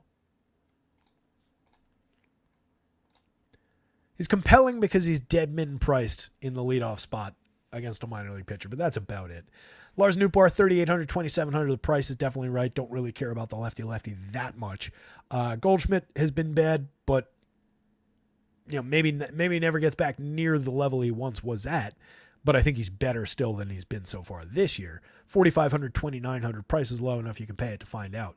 Arenado is at 4,800, 2,900. Same price on FanDuel, despite being much better this season than Goldie has been. 116 WRC plus compared to a 65. 286, 348, 393 compared to 195, 287, 263. No contest in anything but the home runs. 2 home runs apiece. Ivan Herrera, 3,100, 2,600. 3 home runs this season. We saw them play the other catcher, Pedro Pajes, yesterday. He's also in this projected lineup. Dead min on both sites. Hasn't done anything in 8 plate appearances. Not much track record to... we looked at him yesterday. It was mid-teens home runs, I think, in like 1 or 2 minor league seasons. Not a high-end option, though. Dylan Carlson, not high-end. Mason Wynn, good start to the season, but is already cooling off. 5 stolen bases, 97 WRC+. plus. Donovan, lefty-lefty, isn't typically good, but we'll see where he lands. Again, against this lefty, I'm not necessarily as concerned, although he has been a good strikeout option in the minors. If you're going to Brewers bats, which I do think you can do against Lance Lynn, Bryce Turang's been very good to start the season. He's got 15 stolen bases, a 378 on-base percentage. Very good option for the leadoff spot. Puts the ball in play very effectively, 13.3% strikeouts. His creator runs 35% better than average. William Contreras, 5 home runs, 3 stolen bases, a 165 WRC+, 340, 414, 517. Definitely can take him as a one-off catcher. You can absolutely build him into stacks as well. Christian Yelich, 4,800, 3,700. A little bit cheap on DraftKings. 48 for this kind of contact, for this kind of player. He started out the season strong for power, then he missed a bunch of games. 55 plate appearances, he got 5 home runs, a 375 ISO. Creating runs 108% better than average. Would have been nice if he didn't miss that stretch and we could see what whether the power output is real. But once upon a time was a guy who hit 40 home runs and has never stopped making quality contact with the ball. Low strikeout, superstar caliber upside from Christian Yelich on any given slate. Willie Adames, 45-35, 7 home runs, 7 steals, 196 ISO, 126 WRC+. Rhys Hoskins, 8 home runs. Think he hit one yesterday, 236 ISO. Tremendous power bat from the heart of the lineup. Sal Frelick, a skippable contact hitter, but he's also playable. Hasn't been good this season, but has more talent than this in terms of the hit tool. Blake Perkins has been good, 4 homers, 3 steals, a 118 WRC+. Joey Ortiz down the bottom of the lineup has 3 homers, a 147 WRC+, 227 ISO. This is the reason they acquired him in that deal. 2,800, 2,500, cheap in second base and third base on either site. Decent amount of power out of Joey Ortiz from the bottom of the lineup. And then Jake Bauers, 3 home runs on the season, 91 WRC+. There's a funny thing going around Twitter with Jake Berger and Jake Bauers side by side. And it was comparing their output so far this season. It was like identical. I forget which one of these text threads it was in. I won't be able to find it, I don't think. Yeah, I don't know where it is. But it was like, name is Jake, yes. Last name begins with a B, yes, as like a starting point. And then it was just like their plate appearances were the same. They both hit the same 3 home runs. They had, everything across the board was the same. It was funny. I think he's playable. Lefty bat against Lance Lynn, 3,800, 2,700. He's got a 6.58 in the home run model. Pretty good barrel rate on the season. Pretty good barrel rate in a small sample last year. Playable, but not great. So, Gasser's your own call at 5,000 on DraftKings. I think he's playable there, but I think your path to success is pretty thin. The Cards, they've been really bad. I think they're as playable as they are on any given slate against a minor league pitcher, but they have not been a successful club this year. Their prices are way down. They're at least a value option with a little bit of ceiling. The Brewers against Lance Lynn are probably the best overall spot, but Lynn at that cheapo FanDuel price is maybe misguidedly drawing me a little bit just with what you can build stacks-wise there. Remember when I said earlier in the show that prices are up a little bit on FanDuel as far as hitter combinations. So that does have its value. It's just how big is your path to success. At 87 on DraftKings, just an awkward price fit. Coors Field. I don't want Austin Gomber here. I know he hasn't been terrible, but 3.79 ERA with a 4.61 xFIP hiding underneath it. 24 points worse than average by Stuff Plus across the entire arsenal. He's given up a bunch of home runs and premium contact already this season. He doesn't really strike anybody out. He walks at an okay clip. Doesn't have any swinging strikes or great CSW.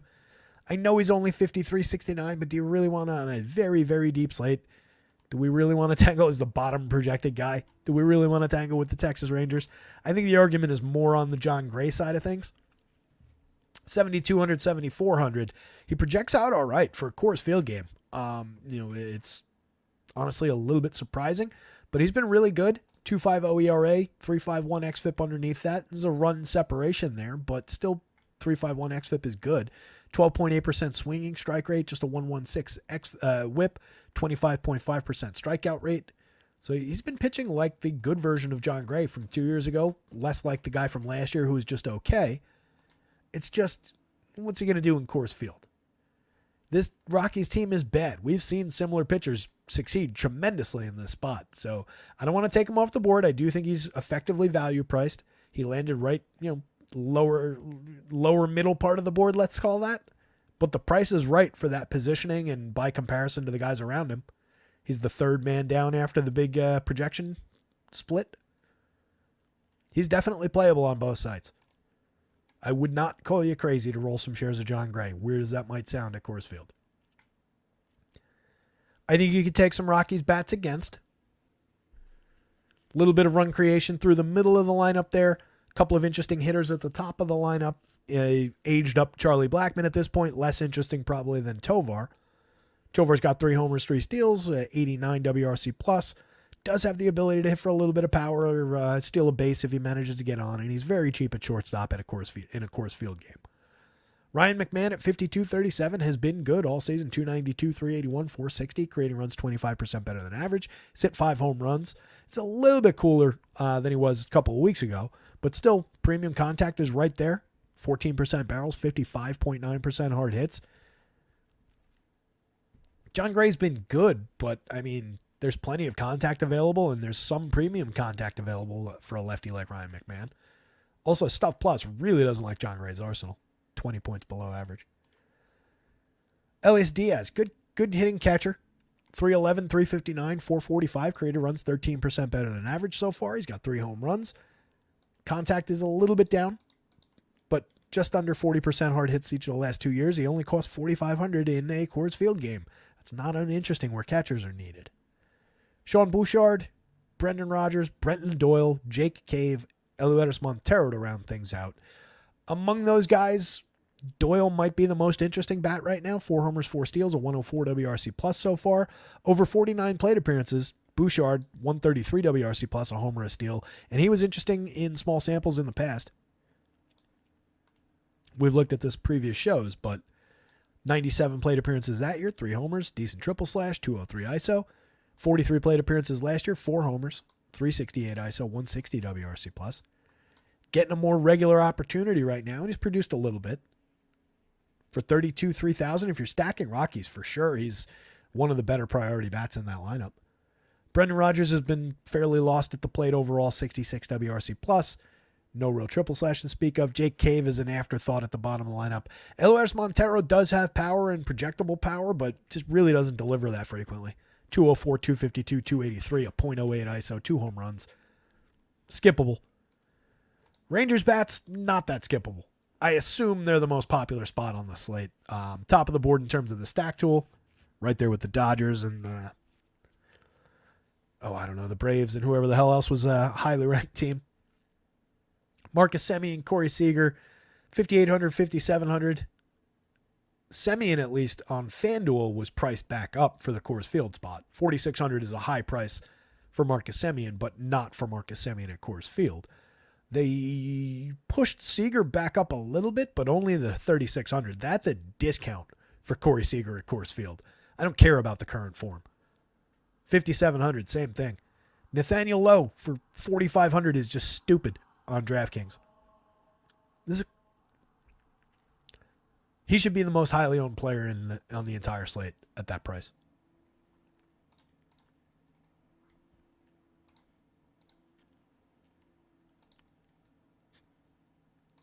Got to reload the page to check.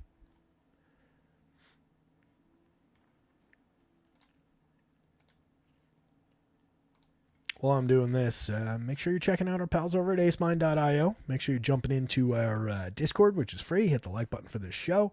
Subscribe if you get a chance.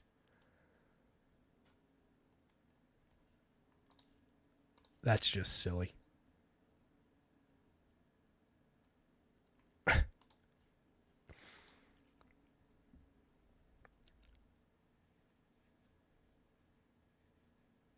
So, Adolis Garcia at 6,000 on the DraftKings slate is owned or projected for sub 10% ownership. It's a big slate. I get it.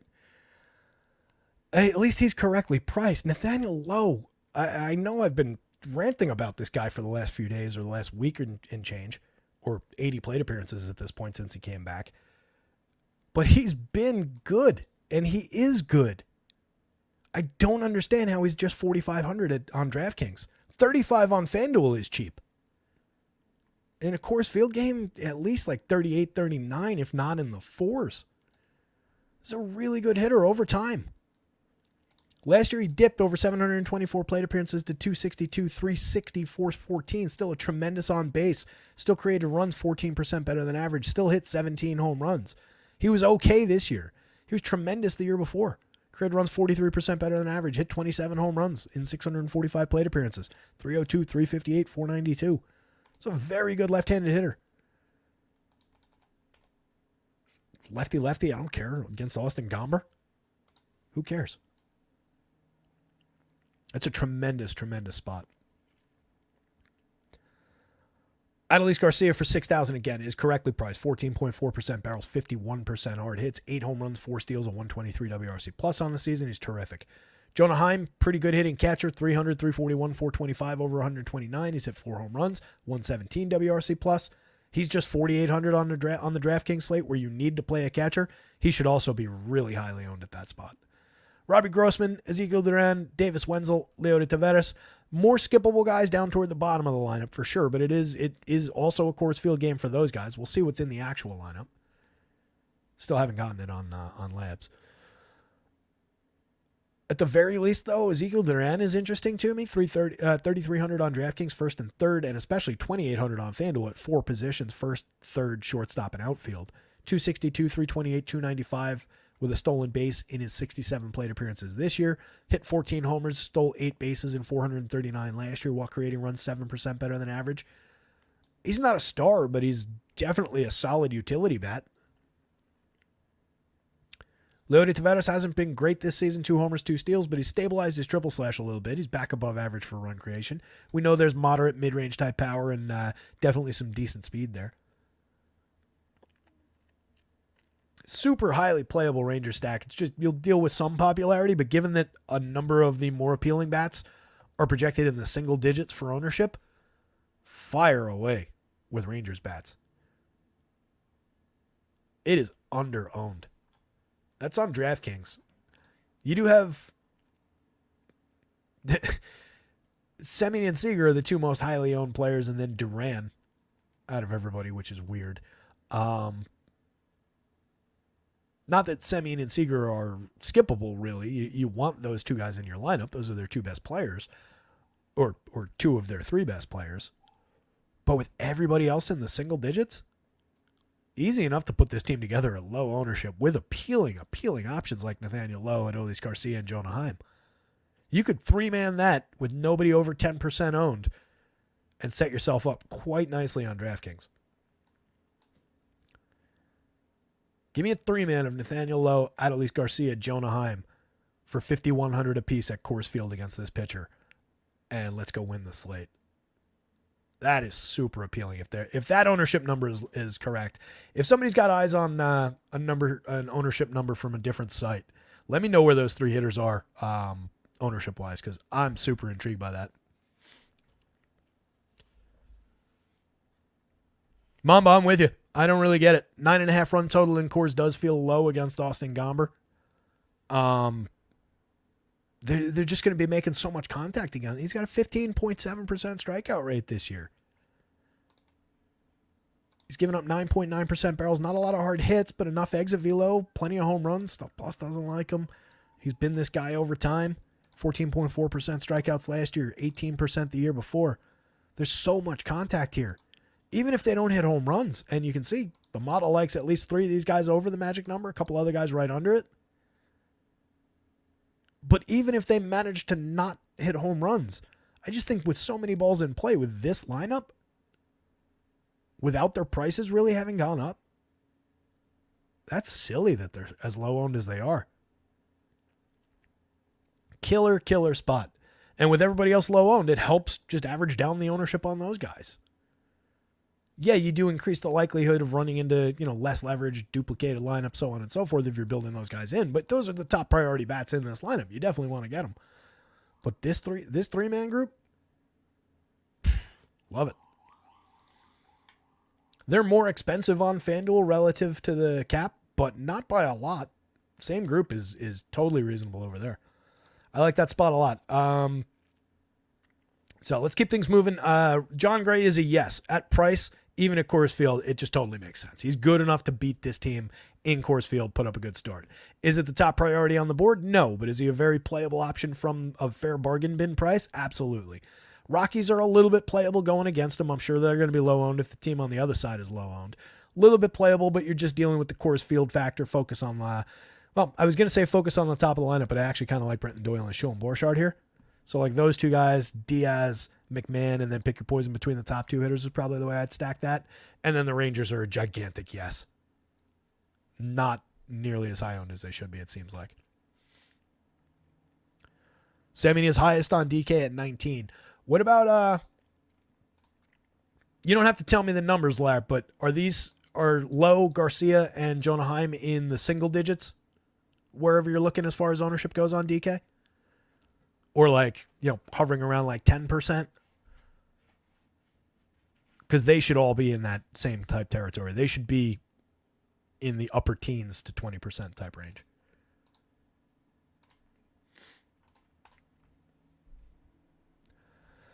The Royals, I mentioned this as a spot I'm really interested in stacking up.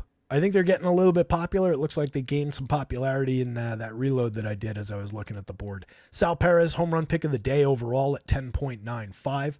You've got Vinny Pasquantino at 10.26. Vinny hit his fifth last night after I was ranting and raving yet again about his premium contact and the frequency with which he puts bat on ball being so appealing. We're just getting better by the day with Vinny. There's a decent chance dude's going to hit like 280, 300 with 25 plus home runs this year. We're still early, 4,500, 2,900. The price is still right. I think people are probably catching up to it with idiots like me ranting about it every day. But really like Vinny in this spot, going up against a launching pad pitcher. Garcia's all right. Those are very, very playable ownership numbers on DraftKings, even on a big slate. That makes the Rangers appealing. If everybody in the industry keeps talking about it like that, it'll probably go up and they won't be as appealing. But that's super interesting to me. And I can't really justify it. I don't really know how they're arriving at that outside of just there are a lot of options today. So at 45.29, Vinny's tremendous. Sal Perez at 51.35. You're going first base and util in a lot of lineups where you're building with Royals with those two bats on FanDuel. First base and catcher to get them together on the DraftKings slate. Michael Garcia up to 247, 302. Hey, we're finally above 300 for the on-base percentage. 247, 302, 396, 94 WRC plus, 4 homers, 8 stolen bases. Getting involved, hits the ball very, very hard. 46.8% hard hits this year, 50.6% last year. A growing player. I'm going to say it one more time. It continues to be a weird fit for the leadoff spot overall, even with the increasing on-base percentage. But he's a good player. Good option at the price. Bobby Witt, absolutely top priority bat in the lineup. 318, 388, 556. Superstar shortstop, possibly the best in the game at the position. 14.8% barrels, 54.9% hard hits this year. A 60% better than average WRC mark. 13 stolen bases with 5 home runs is dynamite. Sal's got 8 homers, 328, 388, 552. Continues to mash, creating runs 60% better than average. Michael Massey, somebody mentioned earlier in the show. I like the lefty bat at second base. 4,000, 2,800 across sites. 39.2% hard hits with 7.8% barrels last year. It resulted in, 15 home runs? 15 home runs and 461. This year we've got 3 early in the season, over 66 plate appearances, a 194 ISO. It's a little bit inconsistent. 262 on base isn't good. 258 average, whatever. 91 WRC plus, but the power is real. The premium contact is real. I think he can find the stroke and be more consistent considering he doesn't really strike out. Tons and tons of balls in play too. 12.1% strikeouts with a 1.5% walk rate just means you're putting everything in play. Hunter Renfroe, no matter how bad he's been so far this year in 113 plate appearances, he's got the 3 home runs. There's nothing I can do to squash the power that shines through in the model for a guy like Hunter Renfroe, considering how good a power bat he's been over time. 8.89 in today's home run model. MJ Melendez, another terrific lefty option for power upside against a pitcher that's just atrociously bad and gives up power to lefties. 3,600, 2,600 across sites. He's been bad since he started out the season. He was like the first 2-3 weeks were really good, hit all 4 of those home runs, and then has been really cold at the plate since. But there's a lot of talent there. There's a lot of premium contact from the left side of the plate that hasn't really gone away. Just a high strikeout guy, very inconsistent, and will be that guy throughout the season. But I believe fully in the power upside and the premium contact from MJ. Nelson Velasquez, it's almost an identical story from the other side of the plate. He hasn't made as much premium contact so far this year. He hit the 17 home runs in 100 and whatever plate appearances last year with this absurd, it's not Judge because the hard hits are down a little bit, but that's like, Stanton type contact. Kyle Isbell, 217, 252, 349, 66 WRC plus. Hasn't been great from the last spot, but fully stackable at the top with some good mix and match options late that even with struggles, those 3 hitters, I think they're priced correctly. And I think there's a ton of power upside. Canning hasn't been awful in his last couple of starts. Gave up a homer, but just 2 earned runs in the last one, 4 hits, worked 6 innings. That was also against Cleveland. 5 strikeouts in that one. Didn't give up a homer for 3 straight starts before that, but in the 3 starts at the beginning of the season, gave up 1, then he gave up 3 to the Red Sox, and then he gave up another one in the next start to the Red Sox. He's completed the sixth once all year.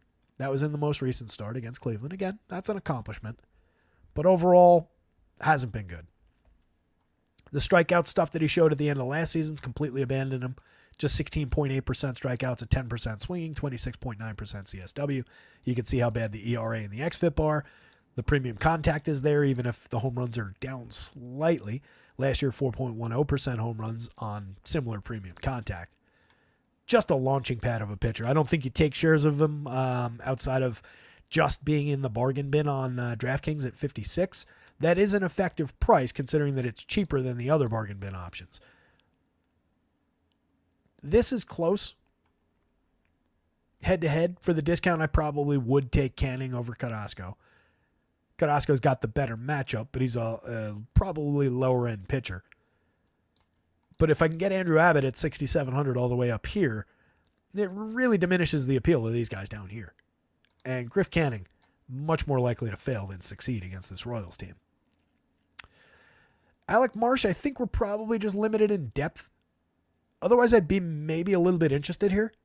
I know the strikeout rate is just 15.9% for the season. It's a 2.70 ERA with a 4.42 xFIP. Below average stuff plus. Hasn't given up much in terms of premium contact or power. He's missed a couple of weeks. Last started on the 24th.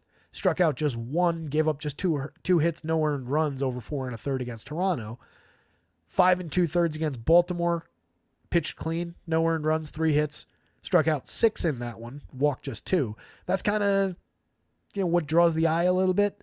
That's that start. And then also against the Orioles, oddly, in his first start of the year, struck out 5.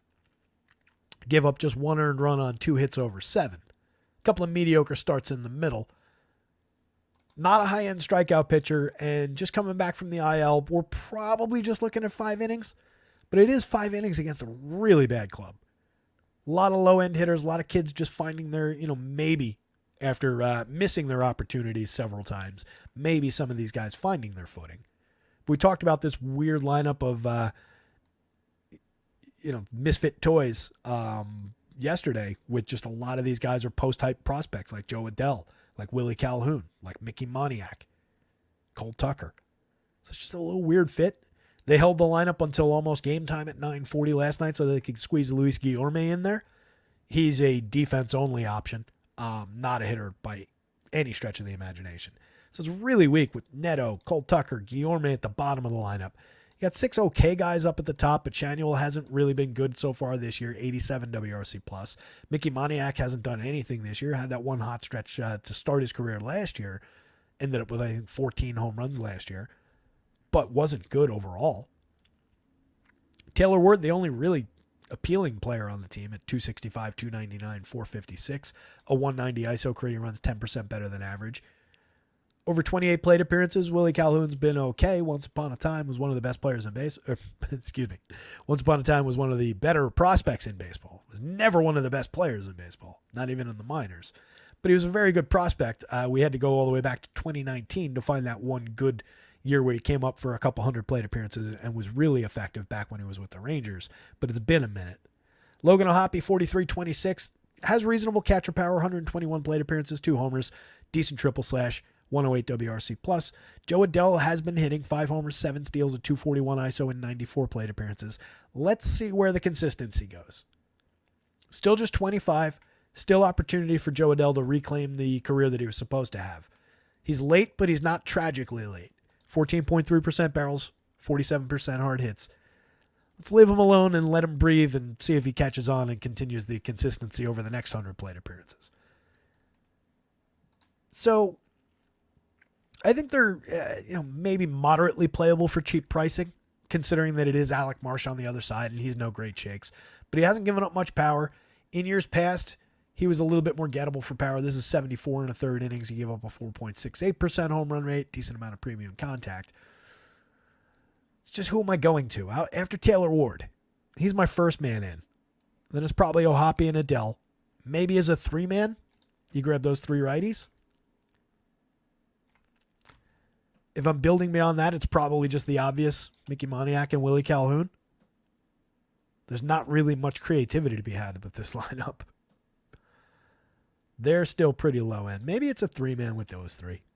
They're very cheap for their talent among those three. Royals bats, big yes against Griff Canning. Griff Canning, big no outside of maybe some $5,600 value darts on DraftKings. Every now and then he's going to break off a decent start this year. Angels bats, mostly a no, but maybe a few shares as a low-owned, low-end, low-expectation team for cheap pricing against Marsh. Marsh, don't think we're going to get enough depth even at $7,000 to actually pay it off, but not completely unplayable. You wouldn't be totally out of your mind to say, all right, if on DraftKings, not on FanDuel, on DraftKings, if you're saying, all right, 5 innings, a win, and whatever he does strikeout-wise, and I'll take my downside with hits and runs. Maybe from that perspective, but there's better options for even that. Just 3 games to go. It's 5:27. We're actually doing okay time-wise. Oh, no, we're not. It's 5:27. We started at 3. I was like, wait a minute. How do we do that? Dodgers, Padres. I think you can fire away with Dodgers bats against Mikey King. He has not been good this season. Don't see the Dodgers lineup yet. Don't see the Padres lineup yet.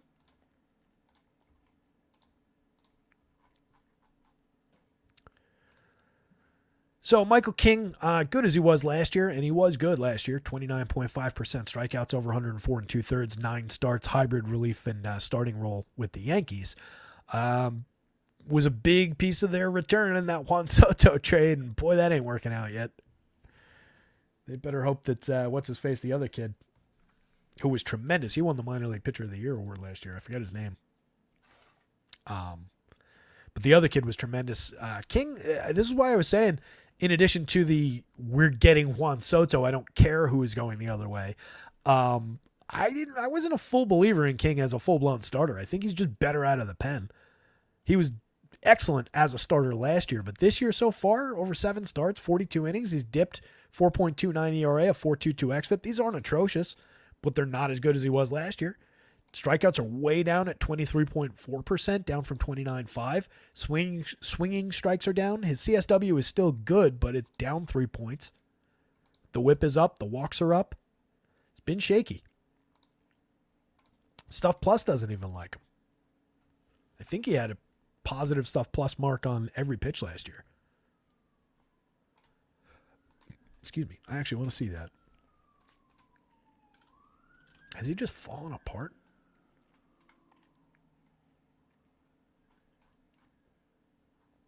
This is on, where can I find that real quick? Probably here. Shut up.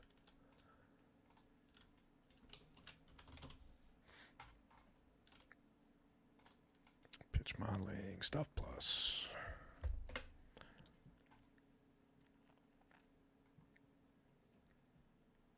Yeah, 2 pitches grading out above, and then 2 pitches way below. He's got 2 pitches at 78, and then a 105 and a 101.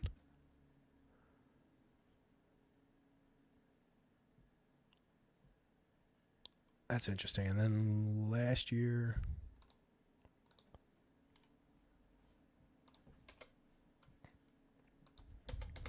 gotta take the qualifier off. Yeah, last year that full arsenal for King graded out to a 113 Stuff Plus. That is a gigantic dip. I'd be really worried with that if I was the Padres. 7,100, 7,700 against the Dodgers. Given how rough the outings have been by and large. Best game of the year came against the Brewers. He struck out 10, looked like the old Michael King in that one. Gave up just 1 earned run, 2 hits, 7 2/3. Completed the 6th inning in his most recent start. That was against Arizona. That was an okay outing. He didn't give up any earned runs. He gave up 6 hits, though. Only struck out 3. Game before that against the Phillies, comparable opponent. 6 strikeouts, 3 walks, 6 earned runs on 6 hits, including 3 home runs. He also had a 4 home run game against this same Dodgers team on April 12th. Struck out 4, walked 2, gave up 4 earned runs, 7 total runs on 6 hits. 4 of them were home runs. That's a lot if you're not familiar with baseball. Fire away with Dodgers bats, and then fire away the other direction with Tyler Glasnow. Top pitching projection on the board, highest price on the board, but worth it. 50 innings, 8 starts, 32.3% strikeouts, 2.70 ERA with a 2.58 xFIP, dominant numbers, a .92 whip, 6.7% walks, no real issues with premium contact or home runs, 13.7% swinging, 30.6% CSW. It's a tough opponent on the other side, no doubt about it. Glasnow faced these Padres, but not these Padres because they didn't have Luis Arraez at the top of the lineup. First start of the year, that was on the 20th. That was in the Korea series. Just 3 strikeouts. He walked 4. He gave up 2 earned runs, just 2 hits over just 5 innings. That was essentially a spring training start, though. It's kind of unfair that that start counts. Glasnow's got 3 double-digit strikeout games this season. 2 10 strikeout games, one against the Braves, one against the Mets, and then a 14 strikeout game in 7 innings. Damn. Couldn't roll him out for the last 2 innings, see if he could grab the 6 strikeouts in 2 innings, get to 20. Anniversary of Kerry Wood's 20 strikeout game was just the other day. It's like the 26th anniversary, I think they said. Bonkers that was that long ago. I remember watching that game. 9 strikeouts against the Blue Jays in just 6 innings. Had 1 meltdown in the middle against Washington of all teams. We were high on Tyler Glasnow that day. I remember that one. That was on April 15th. Struck out 5, walked 2, gave up 2 home runs and 6 earned runs on 8 hits to the Nationals. Every other start, he's been at most 3 earned runs. He's booked a quality start 1, 2, 3, 4, 5, 6 times this year. He's worked 7 innings. He's completed the 6th in all but 2 of his starts, with 2 7-inning starts and an 8-inning start on top of those. Dominant. One of the best pitchers in baseball. Love the spot. You do have a low strikeout opponent, though. Luis Arraez, 7.1% strikeouts on the season. Already back to form at 312, 361, 382. Remember just a couple weeks ago I was saying, might not compete for the batting title this year. Definitely not going to chase 400. And I think I said it would be fun if he completely flipped the switch and did it in reverse. Struggled to start the season and then hit like 420 the rest of the way to hit 400 for the year. He's on his way. He's up to 312 already. 116 WRC plus. Now he's on a much, much better baseball team. He's back in a position kind of like he was last year, hitting ahead of Jorge Soler. Arguably a better spot, hitting ahead of Tatis, Cronenworth, Machado, Xander Bogaerts for as bad as he's been, Jurickson Profar for as good as he's been when he's not this good. This is a good Padres lineup now. They're a lot deeper than they were. 4,500, 2,900. Luis Arraez is also very, very cheap. He's cheap as an individual just for his talent. If you wanted to one-off Luis Arraez at second base, you don't get home run upside out of him, but you've got 4 hit upside with correlated scoring. He could get driven in 4 times and give you the equivalent of, a home run and a bunch of RBIs type of a day. Tatis has 7 homers, 6 stolen bases. He's dipped a little bit in terms of the ISO, still creating runs 27% better than average. Still tremendous in terms of premium contact. He only costs $5,100 on the DraftKings slate, $4,000 on the FanDuel slate. Cronenworth at $46,000, $3,000 is fairly priced. He's got 6 homers, 208 ISO, 292, 358, 500. He's been terrific. Manny Machado at $48,32 is also very effectively priced for who he is. It's just all those guys have to face Tyler Glasnow. Kind of sucks. Jurickson Profar, 328, 409, 522. Creating runs 72% better than average, now over 154 plate appearances. I still don't really buy it, but he's been really good. Bogey at 39.28. I don't buy that he's as bad as he's been. 213, 269, 290, 68 WRC plus, 2 homers, 2 steals, and he had these 2. First week of the season. Jackson Merrill down to 274, 326, 371 after a good start. Still at 104 WRC plus. A little bit of power, a little bit of speed, a playable part. Luis Campusano, playable at catcher, 2 home runs on the season, 274, 315, 402, 110 WRC plus. And then Ha-Seong Kim, dead at league average for run creation, 5 homers, 8 steals. It's been a little bit off, slashing just 211, 315, 373. Striking out just 18.1 and walking 13.3 though. Definitely playable, especially as a wraparound option. Going Kim Arraez gives you a lot of speed and on-base potential ahead of these guys. If you wrap him back around to that, it's an interesting way to play this team. Kim is better than he's been this season. But again, facing Tyler Glasnow. The Dodgers, top 4 players are superstars across the board. Yes, I'm including Will Smith.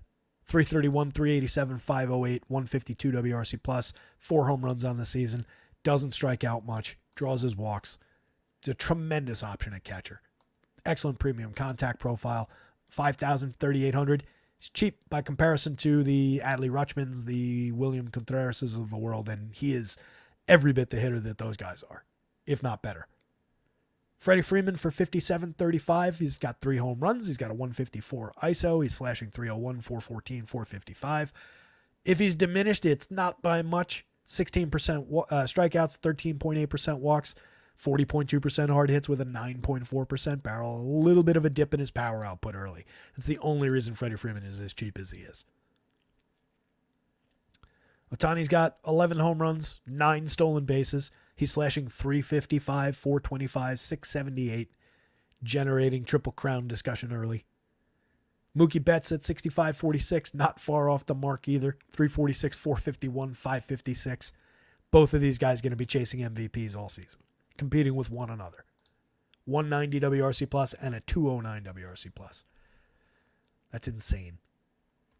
So that average is exactly a 200. Sums to 400. So these two guys have been the equivalent of 4 guys at the top of the lineup, basically, as far as run creation.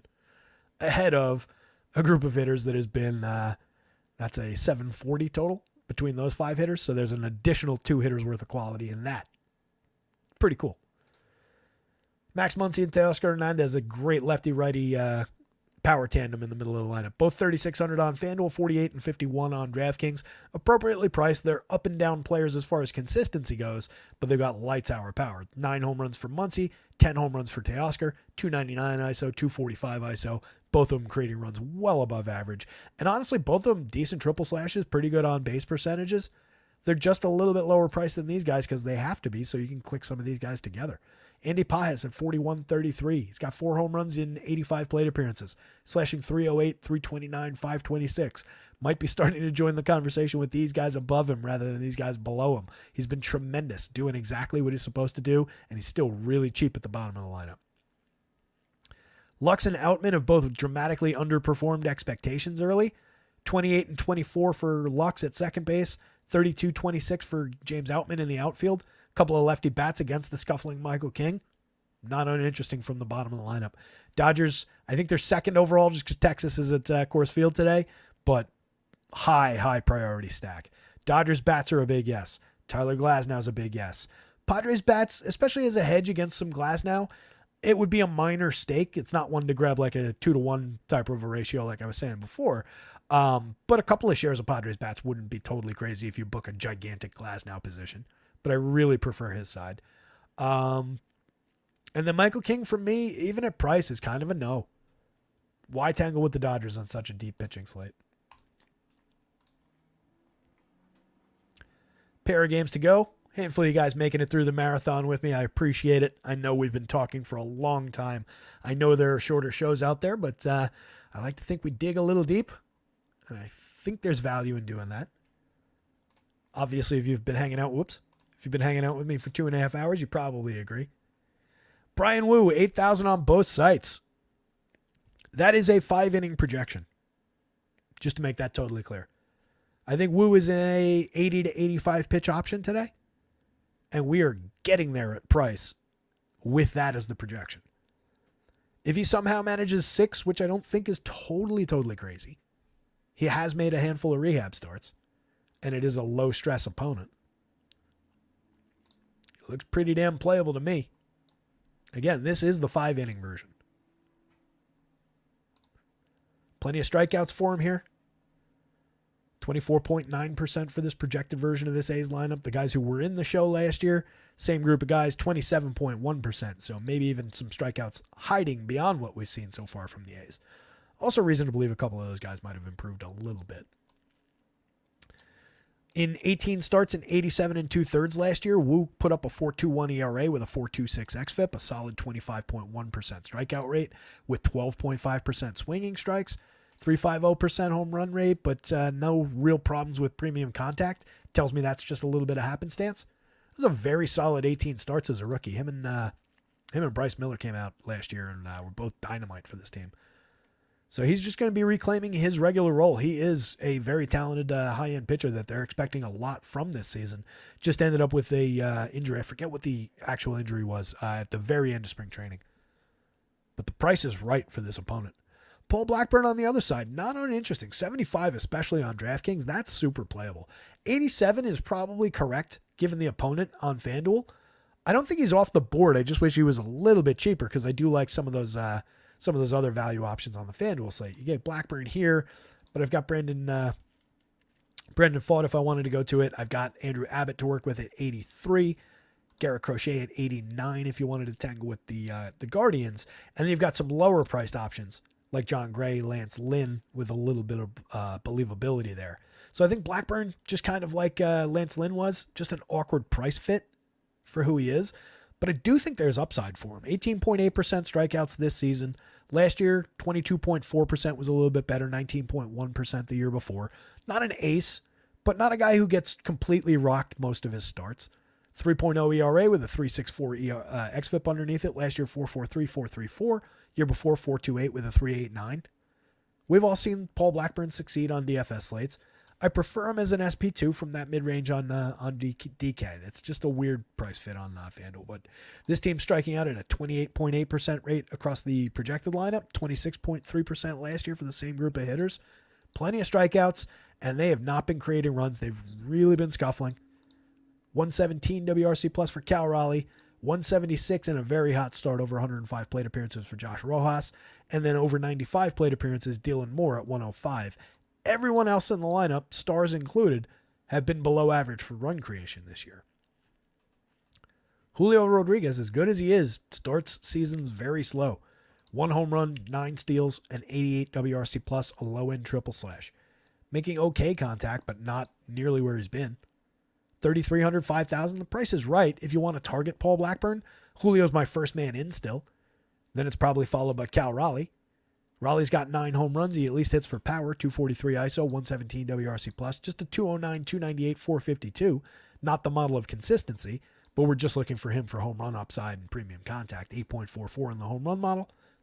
Mitch Haniger, 6.55 in the home run model. 3,600, 2,900 across sites. 5 home runs on the year, but a lot of inconsistency there.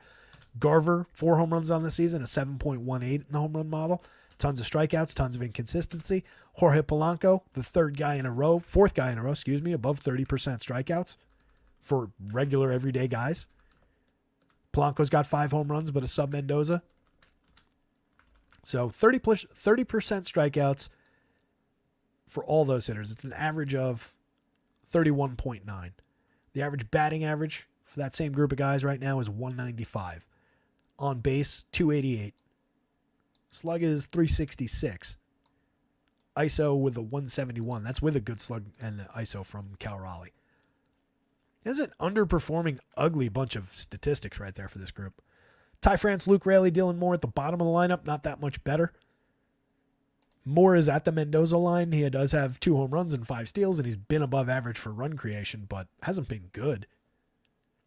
It's a weak Mariners team.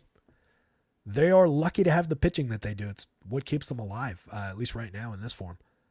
I think we call that day one or early, first week of the season. I was saying it. I don't know how good this Mariners offense necessarily is. I'm glad it's held up. I'm not patting myself on the back. I'd actually like to see it turn for the Mariners' sake, especially for the sake of some of those pitchers. But for DFS purposes, I think we nailed this one so far. A's side of things, I don't know. They're a little bit frisky here and there. They've got 2 guys in the lineup with 9 home runs in a limited sample of plate appearances. Brent Rooker over 108 and Shea Langoliers over 127. Langoliers has a 304 ISO. Rooker's got a 351. They've both been well above average for run creation. They're not consistent. They strike out a ton. But on an any given slate kind of a thing, with Wu making his first major league start back, maybe a little bit playable from the low-end value type range. Rooker and Langoliers would be priorities for me. Seth Brown at 2,800, 2,400 does have power upside. He's been bad over 105 plate appearances, though. 35% worse than average for runs. 3 home runs, a stolen base. Lefty bat with a little bit of pop, though, would be a priority for me. Abraham Toro in the leadoff spot, 3 positions on FanDuel, 2 on DraftKings, 36-27 across sites, 3 homers, a stolen base, creating runs above average by 34%. He's been pretty decent. Triple slash has been pretty good. Tyler Nevin has been good, 260, 342, 400. He's creating runs 20% better than average. He's got 4 home runs. He's hitting the ball pretty hard. JJ Bleday, 4 homers. He's been above average for run creation. 246, 329, 431. Pretty weak in terms of premium contact, but he's gotten the results somehow. Playable as a lefty bat if he's hitting third. Soderstrom back in the lineup, another catcher there, 2,100, 2,300. He's got a home run in his 5 plate appearances. Last year in 138, he hit 3. He is a high-end prospect for this squad, but that only takes you so far, being a high-end prospect for the A's. Max Schumann, Brett Harris at the bottom of the lineup, both above average in small samples for run creation so far. They've been a little bit frisky. They're very, very cheap, but the actual quality is questionable. 3 home runs for Harris, I guess, is pretty good output for 31 plate appearances. Pretty good contact marks. The A's are at best a dart throw, and I think that's any given slate. You're just looking for some home runs. You get those weird multi-home run games out of this team, and they can be off and running at very, very cheap prices. I just have a lot of healthy respect for Brian Wu, at least for the 5 innings that he's going to pitch. Wu is a yes. Blackburn is also a yes, mostly on DraftKings, though, probably not on FanDuel. There's a little bit of room for him on FanDuel, but it's not the greatest price. Mariners bats only lightly, only home run hunting, and same thing on the other side. A's bats really only home run hunting and value hunting with them. Can't imagine either team's going to be all that popular. Last game up. 7-run total in this one, at least as of now, like 4 hours ago when I last was able to put this update in. Andrew Abbott, we'll start there. 7 starts this season, 38 innings pitched, 22.4% strikeouts, a 3.32 ERA, a 4.34 xFIP. He's given up some premium contact, 9.2% barrels, but only 32.1% hard hits. It's amounted to 4.49% home runs. Last year, same thing. Some hard hits in there in the mix as well. 9.2% barrels that year. 3.49% home runs, though. So you can see the weirdness in home runs. The exit velo was higher. The hard hits were higher. The barrel rate was the same. The launch angle was slightly less. Amounted to fewer home runs.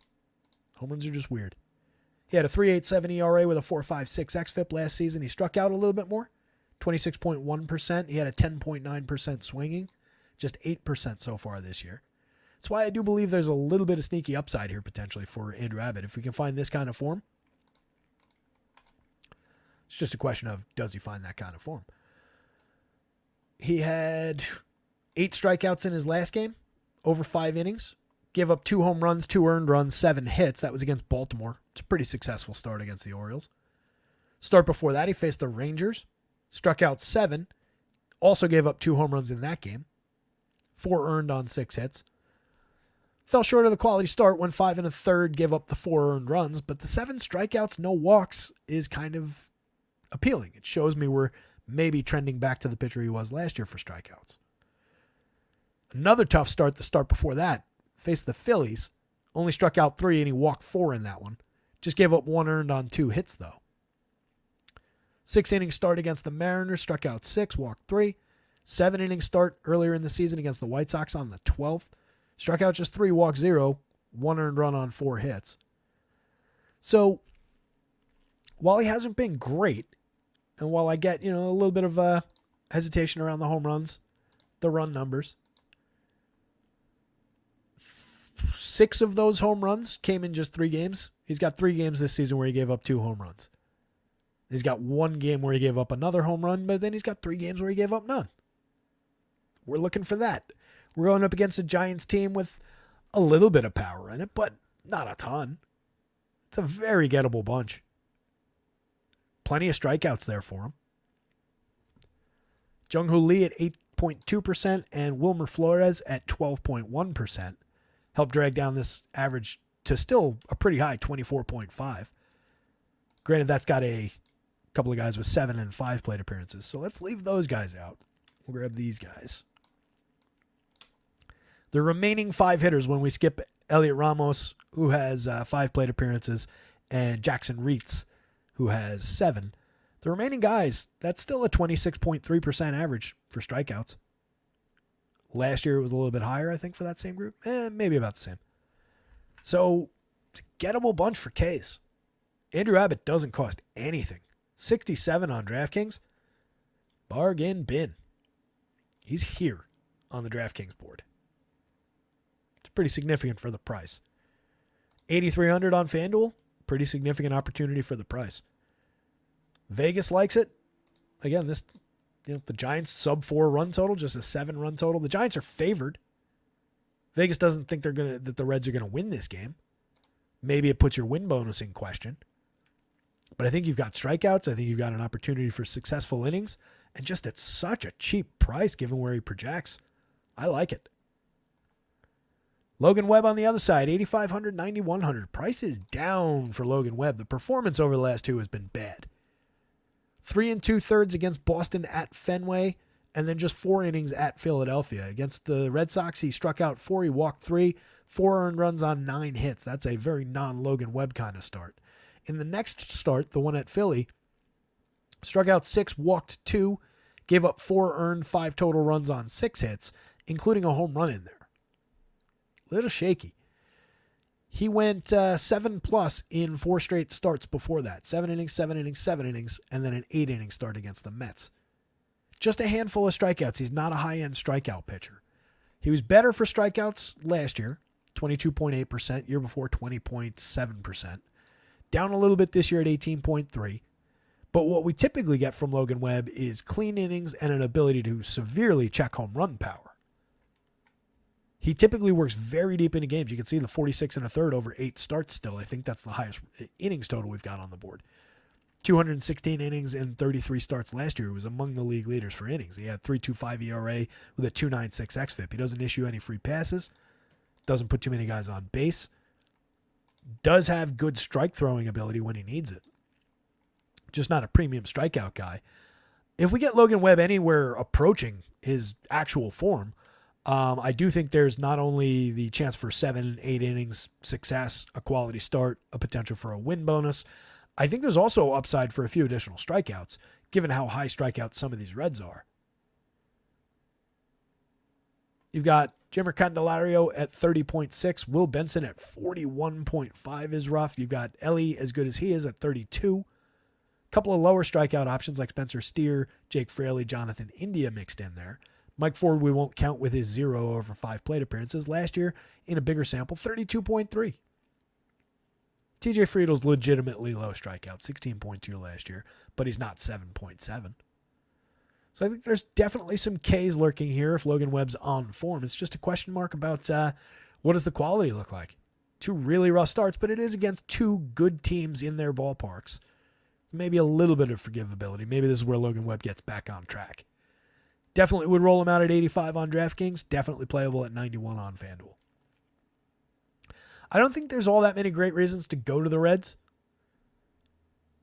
Other than just like, I like Ellie De La Cruz. I think he's a phenomenal ball player. He's got 8 home runs and 23 stolen bases and 150 plate appearances.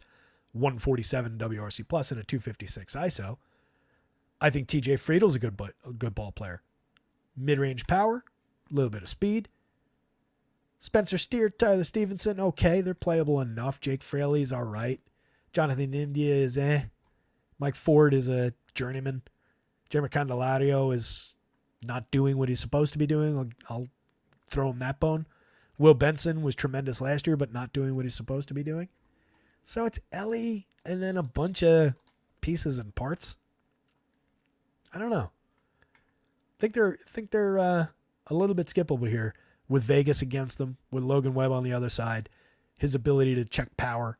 Stuff Plus still loves his arsenal. 1.7 degree average launch on the season with a 1.02% home run rate. Last year, that was 0.6 degrees of launch. The year before, 3.1. It's very difficult to homer against Logan Webb. If you do go to the Reds, Friedel, Ellie, probably Spencer Steer are top priorities. I think Mike Ford is kind of interesting given that he's a very cheap option. It's just I don't love him at first base. He does have a little bit of believable power from the left side. But again, a journeyman for a reason. He's not at all consistent. He's not a major league caliber hitter. Tyler Stevenson at 3,900. in other matchups, a reasonably appealing catcher for very cheap prices in a good spot in the lineup. Little bit of sneaky power. Not against Logan Webb. Not a great spot, unless something's truly wrong with Webb.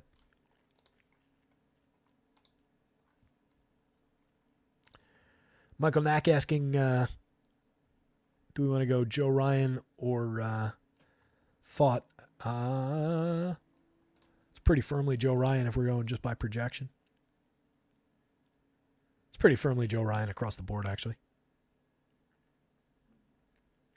Even if Ryan's significantly more popular, there's a big price difference between the two for one. So it does depend a little bit on what bats are you buying with your additional $2,300. You can buy a full hitter for that price. So it depends on, it would probably depend more on what's in those stacks. What are they stacking up with, Michael? But in a total vacuum, Joe Ryan is significantly higher against a lower end opponent. Brendan Pfaadt facing the Orioles is problematic. But it definitely depends on what you're doing with that gigantic discount between the two. I think you can grab some Giants bats. They're the preferred side of this one. I like Andrew Abbott, like I said, but he is gettable. So if you're going there, some Austin Slater, he's very good against lefties, but has been bad so far over 48 plate appearances this year.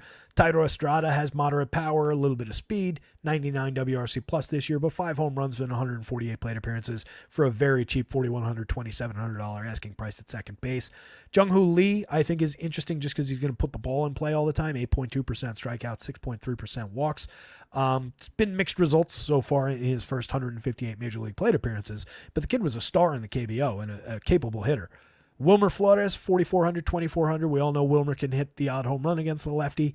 Matt Chapman certainly has power from the right side. Conforto at 4,800, 2,900 is kind of interesting. 7 home runs this year, 275, 329, 493. A 217 ISO going up against the lefty. Don't really sweat the lefty with Conforto that much. He's been 37% better than average over 149 plate appearances for run creation this year. Nice little comeback for Conforto so far. Elliot Ramos at the $2,000 asking price on either site. Kid is a high-end prospect. I put it on the board yesterday.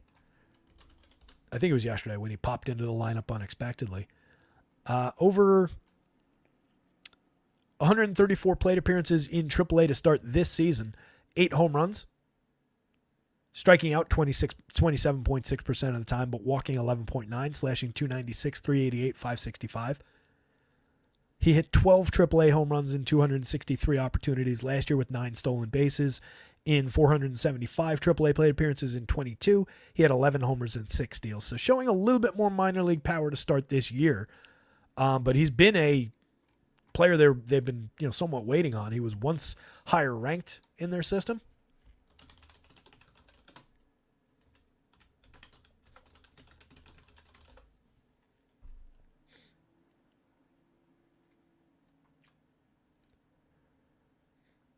Yeah, dropped down into the mid-teens in their organizational prospect rankings lately. Well, I guess depends on your... Oh, no, this is 2020. In 2020, he was their 3rd-rated prospect. As recently as 2022, he was 6th.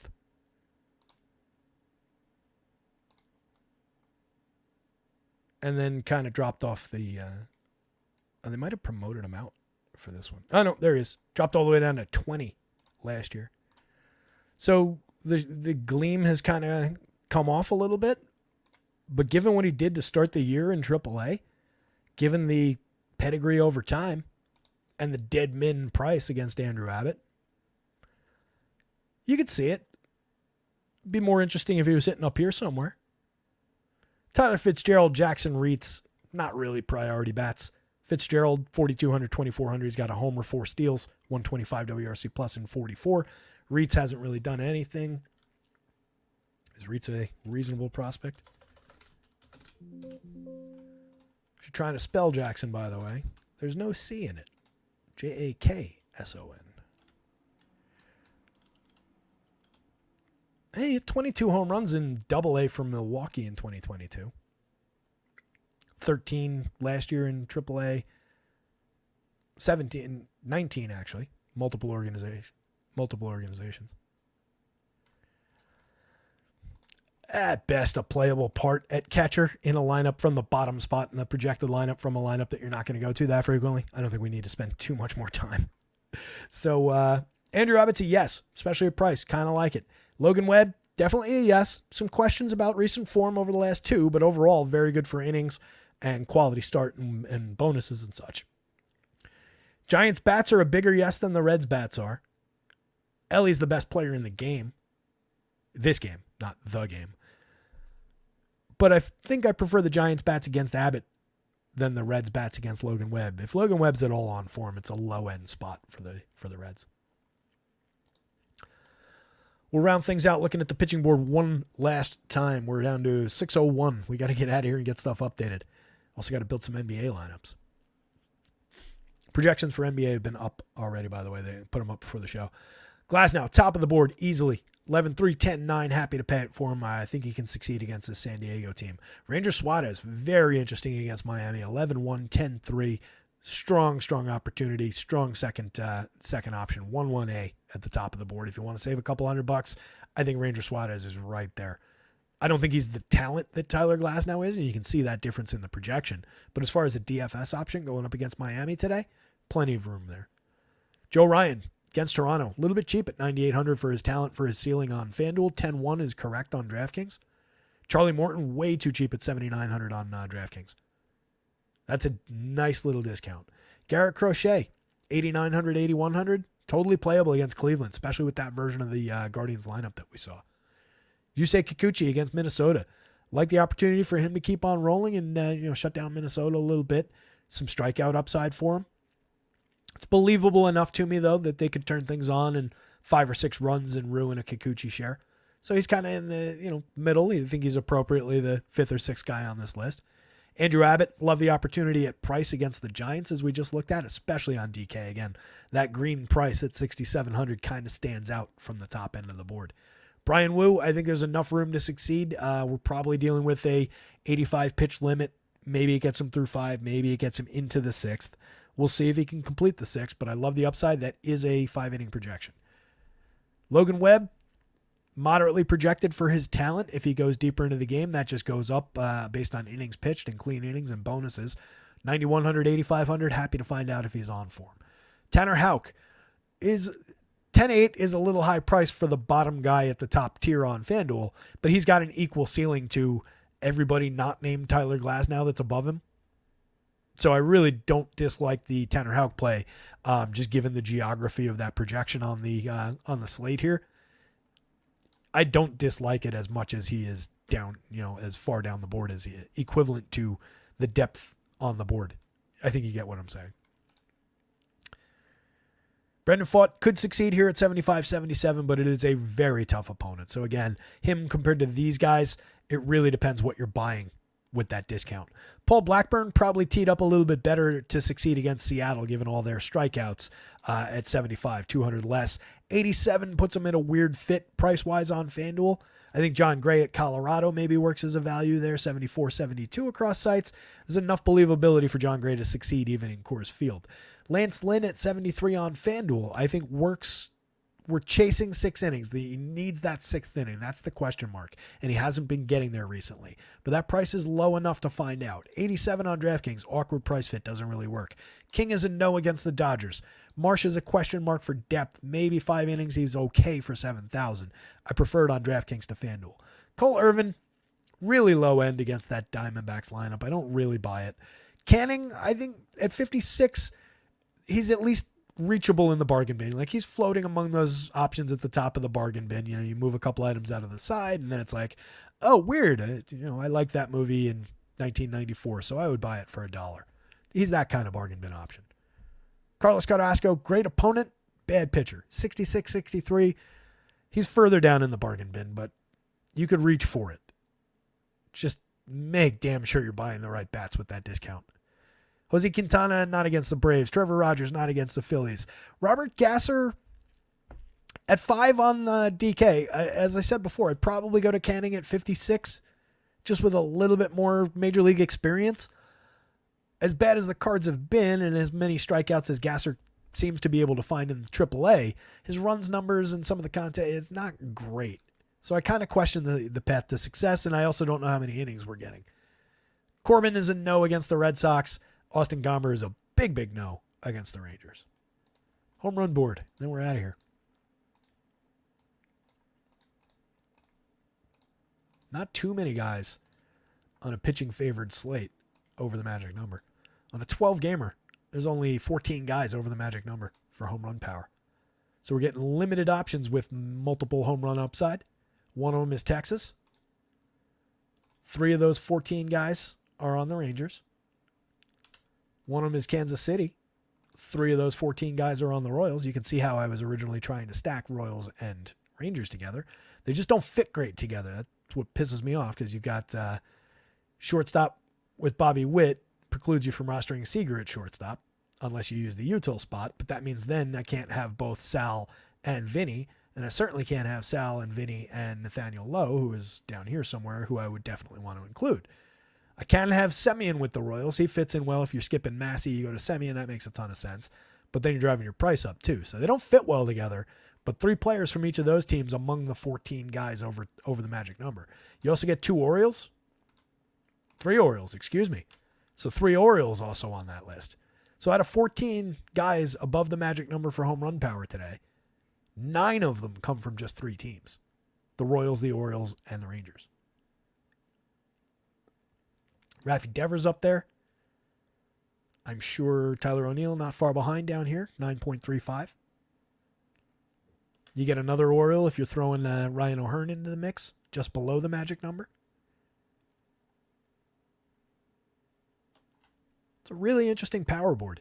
Kind of illustrates some of the go-to spots pretty effectively. One of those guys, where the hell's Mookie? Shohei's over the magic number. Mookie's not. Yeah, Mookie's down here. 8.93. Illustrating the gap between Mookie Betts and Shohei Ohtani. Draw your own conclusions, gang. That's enough talking for me. That's been 3 hours. Nobody needs that. You guys absolutely rock. Michael Knack is Colin Dong pick of the night. Yelich and birthday. Oh, it's Sal Perez's birthday? I didn't know that. That's not why I picked him for the home run pick. He is the home run pick of the day, though. All the more reason to love Sal. That's funny. I didn't realize that. I wonder if people out there are thinking that when they say it. Anyway, I'm going to punch out of here. No shows over the weekend, but content will be up as usual. I will let you guys know about next week. Beginning of the week, no problems. I'll be here, but traveling to Texas end of the week. Very least, you'll get your projections and your normal content. Just don't know what shows are going to look like for a couple days, like Thursday, Friday, and the following Monday. But I'll get you guys plenty of advance notice on what's going on there. Otherwise, good luck out there. Oh, check out acemind.io as well. Our great pals for sim sites. If you're signing up over there, rotoscouts, all in caps, gets you 20% off your first month. Thank you, Money Crockett. Thank you, Andy Melman. I'm going to go rest my voice.